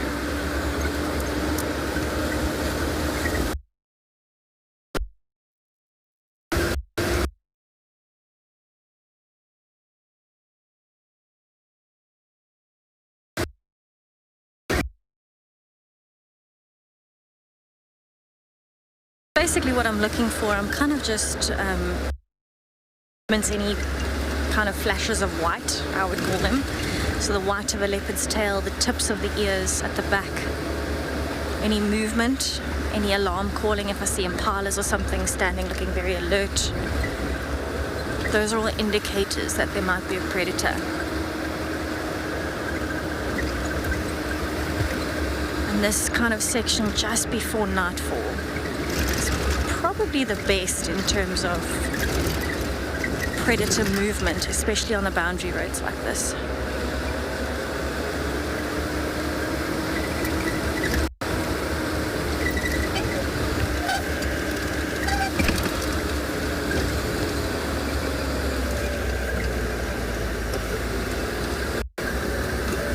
So you can see quite a few beautiful trees standing out against the light just as it's dropping.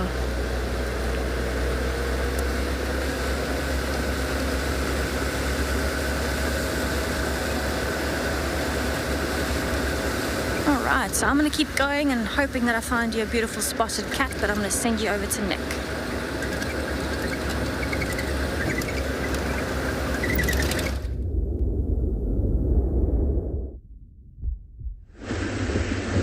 I think Tessa, myself and Tristan all in the same boat this evening, all hoping to bump into a leopard on the way home. It has got dark, so you'll be able to see our lights in front of the vehicle have just turned on, or I've just turned them on. It's still not quite dark enough to have the spotlight out yet, so we'll give it another few minutes. And when it does get dark enough, I'll pull out a spotlight and see if we can potentially find a leopard or any exciting nocturnal animal on the way home. The area that we're going through, I would say our best chances probably in terms of the nocturnal animals, probably serval, which would be an amazing animal this evening. The African very cool finds to end the evening off, and a leopard would just be the cherry on the top.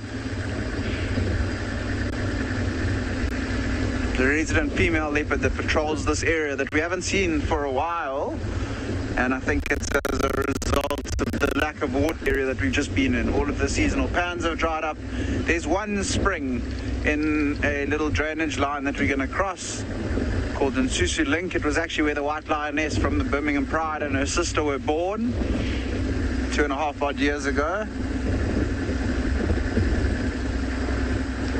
Maybe if we super lucky, I'm sure she's around. She might have shifted her territory a little bit, because there is, just west of us, there's a property in the Tippavati called Birmingham, and I've had a look on Google Maps. There's a big waterhole on the River Bend there. She could have moved a little bit further west to go and drink at that pan. In drier years, we would have water in this area because one of either Mabotlal or Henny's pan, the two pans that we have, if there's no water anywhere else in the reserve, then sometimes we'll be able to pump.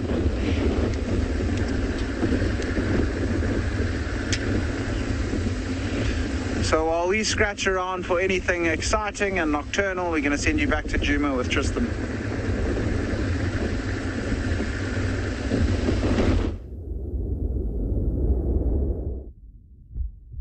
Well, you can see an eye glowing there. We did have a nice view of a scrub here, but it's run away. This is such as life at the moment that we're struggling with anything remotely easy to find in all of this. Well, it's not finding anything actually. I don't even speak to you. It's been a bad afternoon all round, between tech issues and lack of animals and weather and various other things.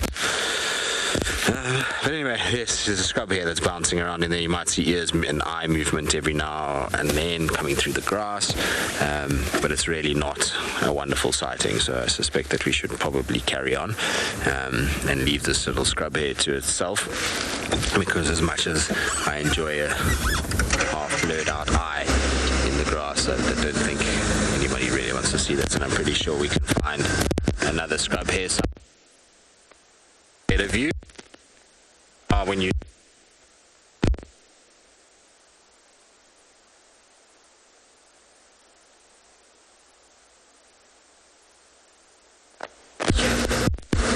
side of water just to see if anything. Check Gallagher pan, nothing.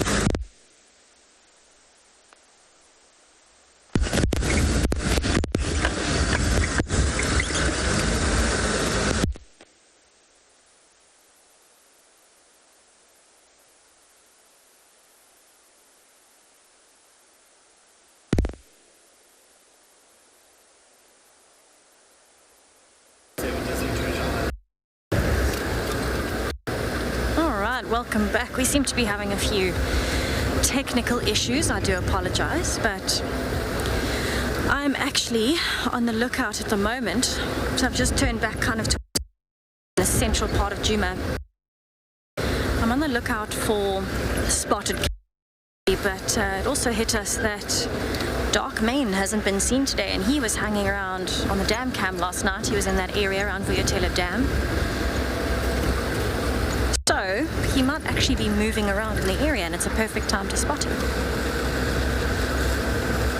And so that's what I'm looking for. A beautiful big cat.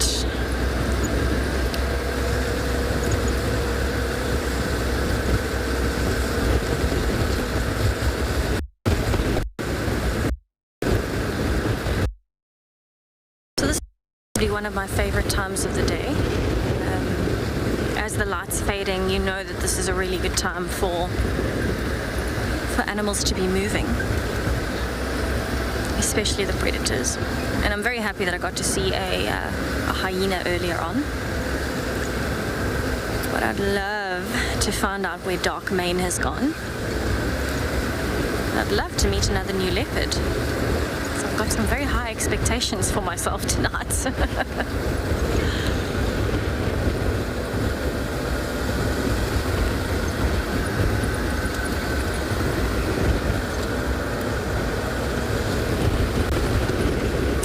Has definitely picked up again, so I think I was just in a very sheltered spot.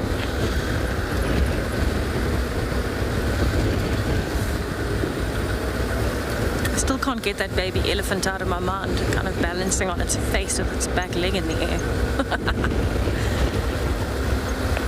Maybe my spirit animal is a clumsy baby elephant. Either that or a hippo on land.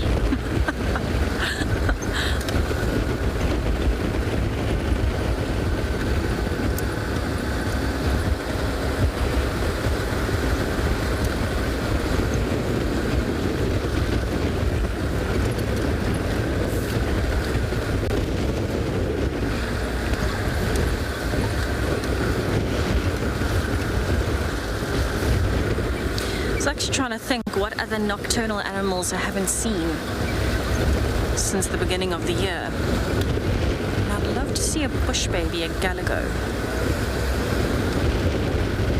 Haven't seen one in a while.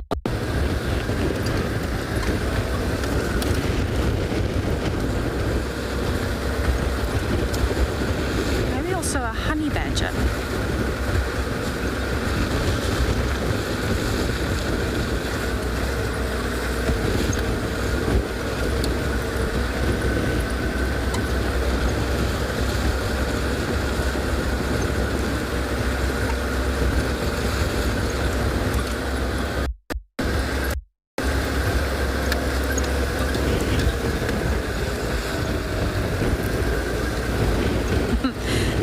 Thank you for your question. Also, good name. No, I've never been afraid of doing evening safaris or night drives. I think because I was very lucky growing up visiting the Kruger Park with my family. We were always very animal oriented and loved visiting the Kruger National Park. We still do it every year. I've always been kind of used to it, even though you can't do your own self-drives. We always used to try and do night drives. And so I've always had a massive respect for animals, but also, you know, when you have that natural, healthy respect, then you kind of know your boundaries. You also get to know animals a lot better over the years, and their behavior and their characteristics and their kind of telltale signs. And so you develop a confidence. There's always a natural respect behind it and still a little bit of, you know, caution. But no, I've never been nervous of doing evening safaris. In fact, in the summer, it's probably one of my favorite things to do. There's so much that you've got the potential of seeing that you would normally not see during the day.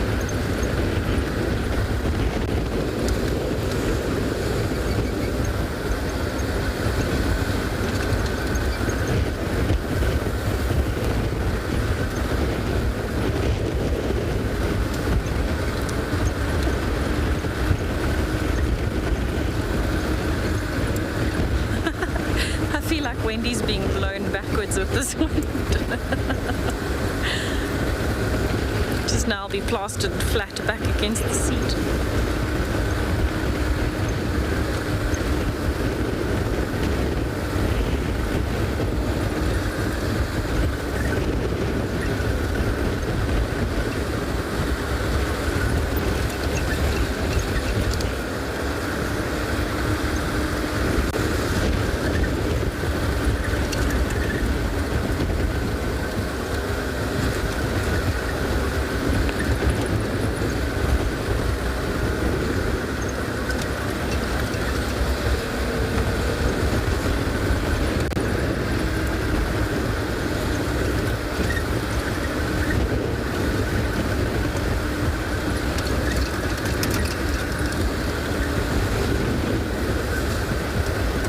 I want to head up and check quarantine itself. Those big open clearings. See if there might not be somebody sitting there.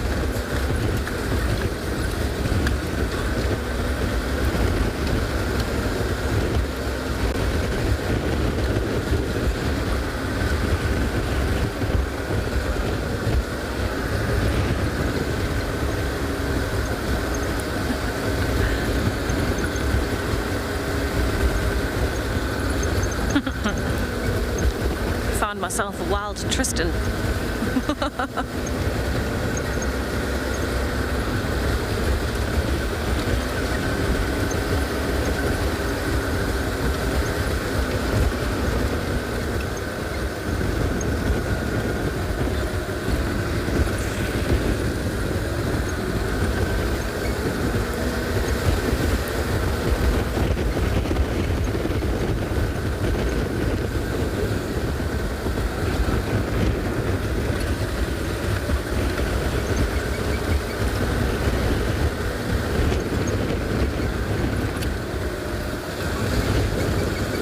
So I'm going to keep going and check around quarantine area.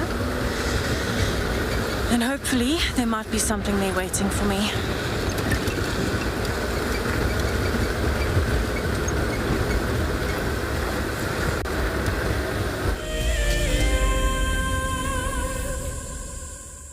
So while Tessa heads off to check quarantine, where there's usually good plains game, from what I've seen and heard, we are making our way along a road called Old Orpin. And the grass is quite long here, so it's a little bit of a challenge to spot these nocturnal animals, but this is where one might expect to find a serval or wildcat. I mean, you can find them any part of the reserve, but just because it's a little bit more open here, you might get lucky and just spot their eyes sneaking through the top of the, or just out of the grass. Area that we're going to go forward towards is an area called Devonshire Clearings, which I think was named after the Earl of Devonshire, but the grass there is a little bit shorter, so a little bit easier to spot these nocturnal creatures moving around there. But things like serval and wildcats you don't tend to see in short open grasslands too often. I've seen both species in these clearings before, but only once or twice. The most of the other times they're in longer grass, and not only cover for themselves but also cover for the prey that they're looking to try and catch and feed on.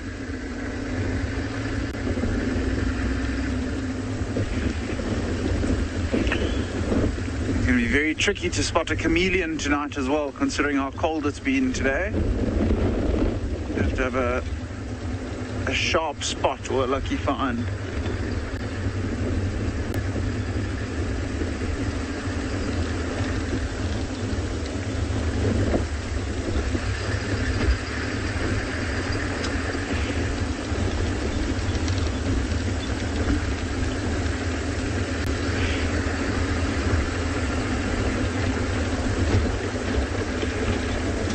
So I think we're going to keep checking through these clearings.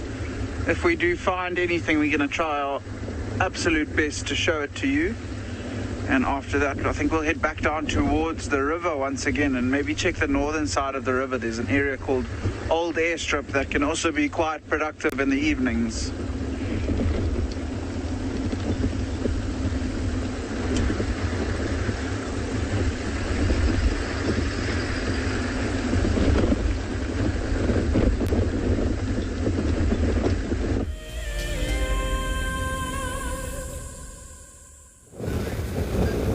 Right, so I'm up at quarantine.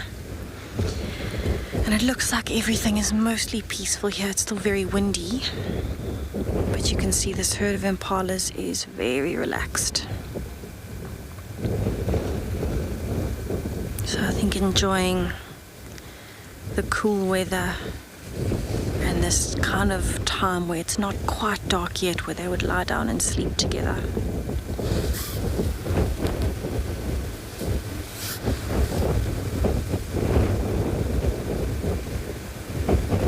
It is amazing to see, even though we are in infrared light, because the light has dropped quite substantially. Amazing to see, you can actually see the color difference between the male on the left and the female on the right. And that's actually because of the direction that they're facing. So with the female facing kind of more forward, you can see the sleek top of the coat. Even there you can kind of see it, but the male's got his hind quarters kind of angled more towards us, so we can see more of his back.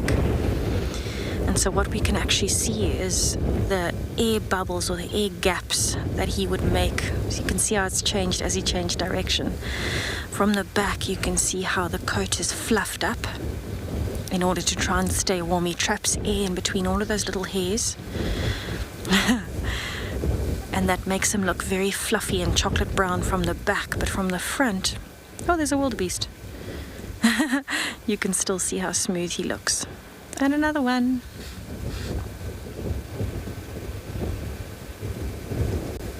So it looks like all of these animals are here in this open area of quarantine just to try and settle down a bit for the night in a space where, particularly in the wind, they can see further, because they can't hear very well with this wind.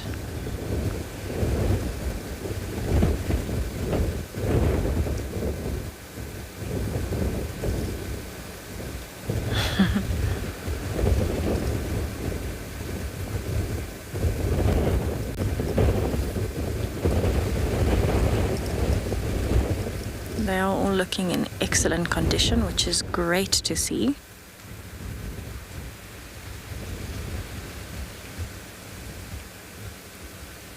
And definitely getting in their last little bit of feeding.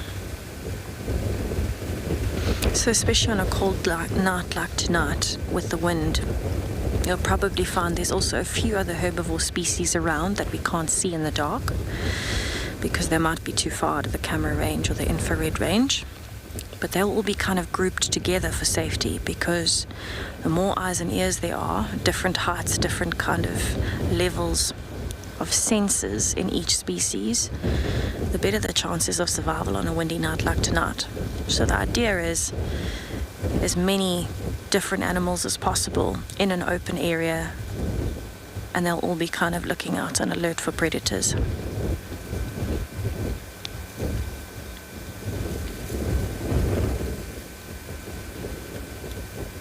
So it's really exciting for me to know that by the time, oh, there we go, dust kicking. I'll get back to that thought later. So it looks like this wildebeest wants to lie down in the dust and roll in it.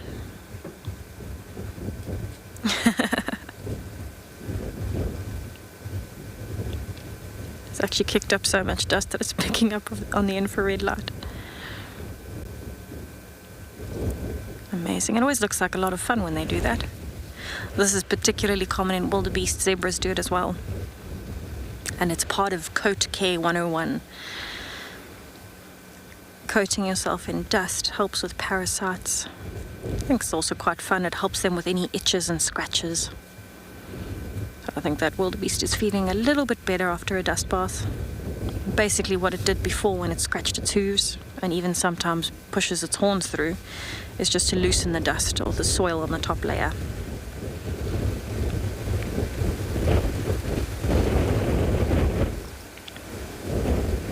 And now having a scratch on the tree.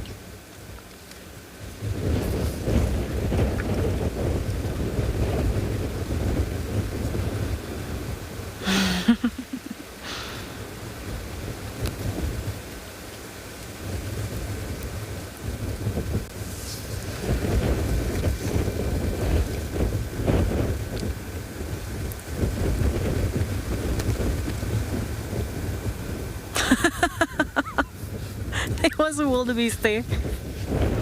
Incredible camouflage behind a tree stump.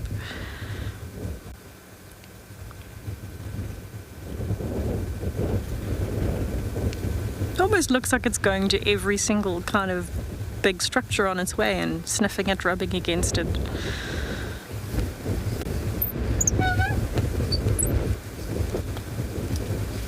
Look at that long tail blowing in the wind. Let's have a listen. You can actually hear them moving next to us.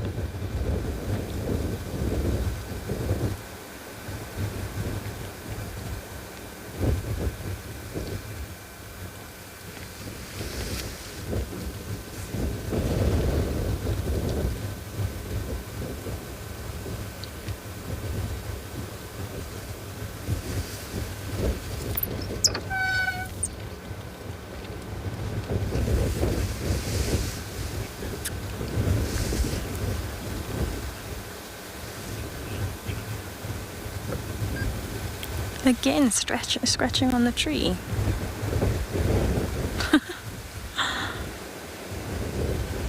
Either got a very itchy face, very intent on scent marking, or both.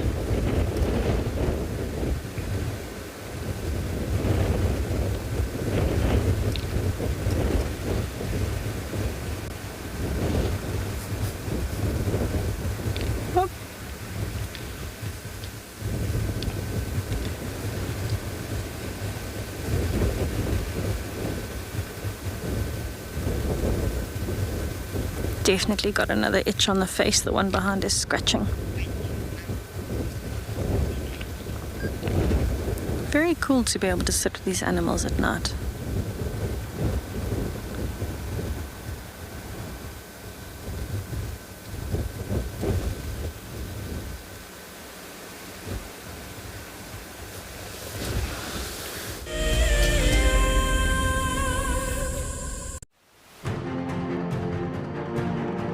As WildEarth has shown, a guide is critical to your enjoyment when on safari.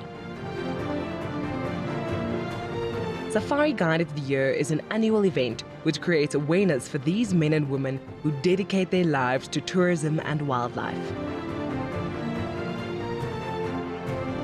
WildEarth fully supports this initiative that gives more credit to a profession that drives our economy and flies South African flags higher than most.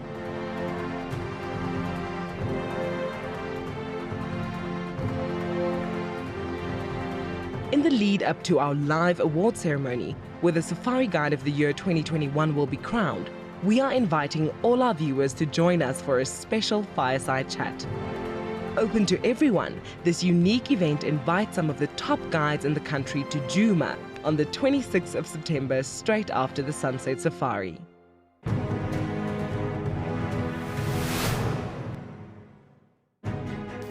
Here at the Advanced Rifle Handling Challenge, which is actually lots of challenges in one to gauge the contestants' skills at different distances and different speeds.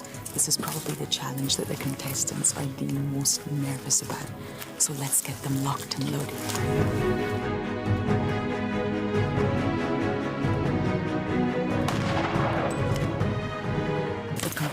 Are now doing the Hales halt, where they have to run back and forth to a target, turn, take aim, and shoot.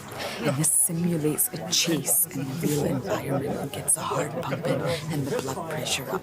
James gave us a demonstration, and the skill involved in this exercise is remarkable.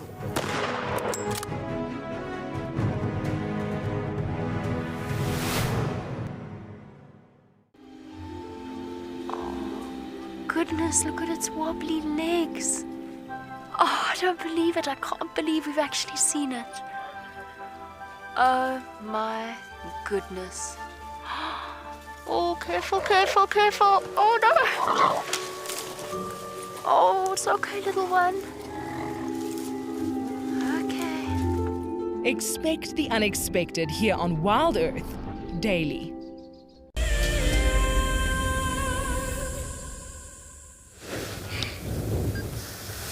Alright, so I'm still sitting with These wildebeest on quarantine.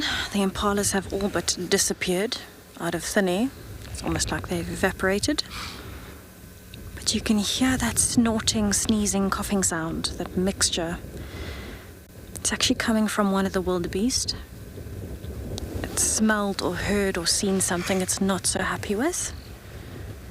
And so it's making the other animals aware that it's not happy with something, but also at the same time it serves the purpose of telling the predator as well that they've lost the element of surprise if there is a predator close by.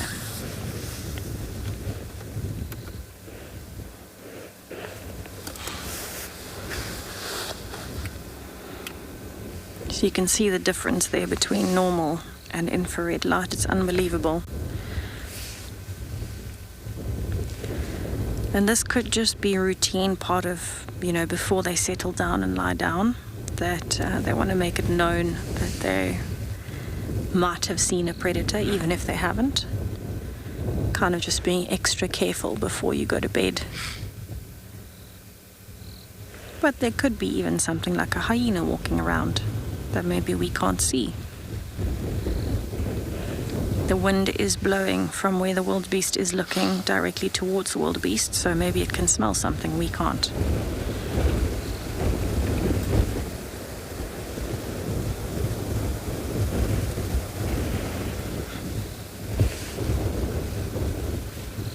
You can see it keeps walking forward. Every now and then it's stopping, it's adjusting and checking what's happening around it. It makes a lot of sense because this is the most vulnerable time for herbivores. But let's just listen. Maybe we might hear something that might give us an idea of what these wildebeest are smelling or uncomfortable with.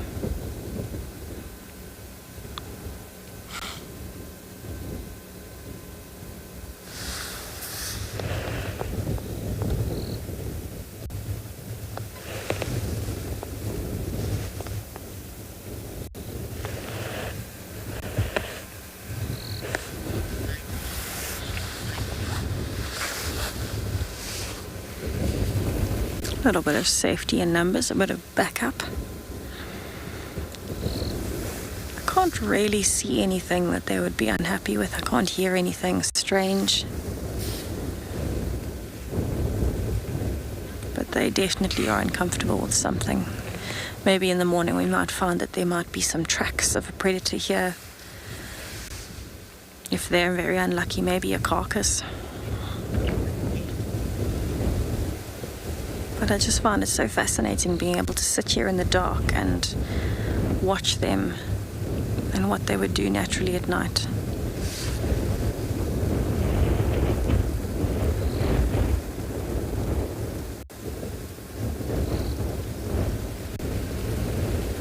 Kind of spread themselves out a little bit before they settle.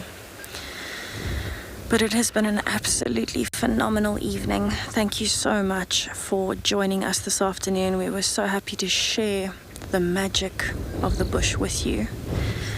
And hopefully we see you again in the morning. We'll be here ready and waiting to share some more magic with you.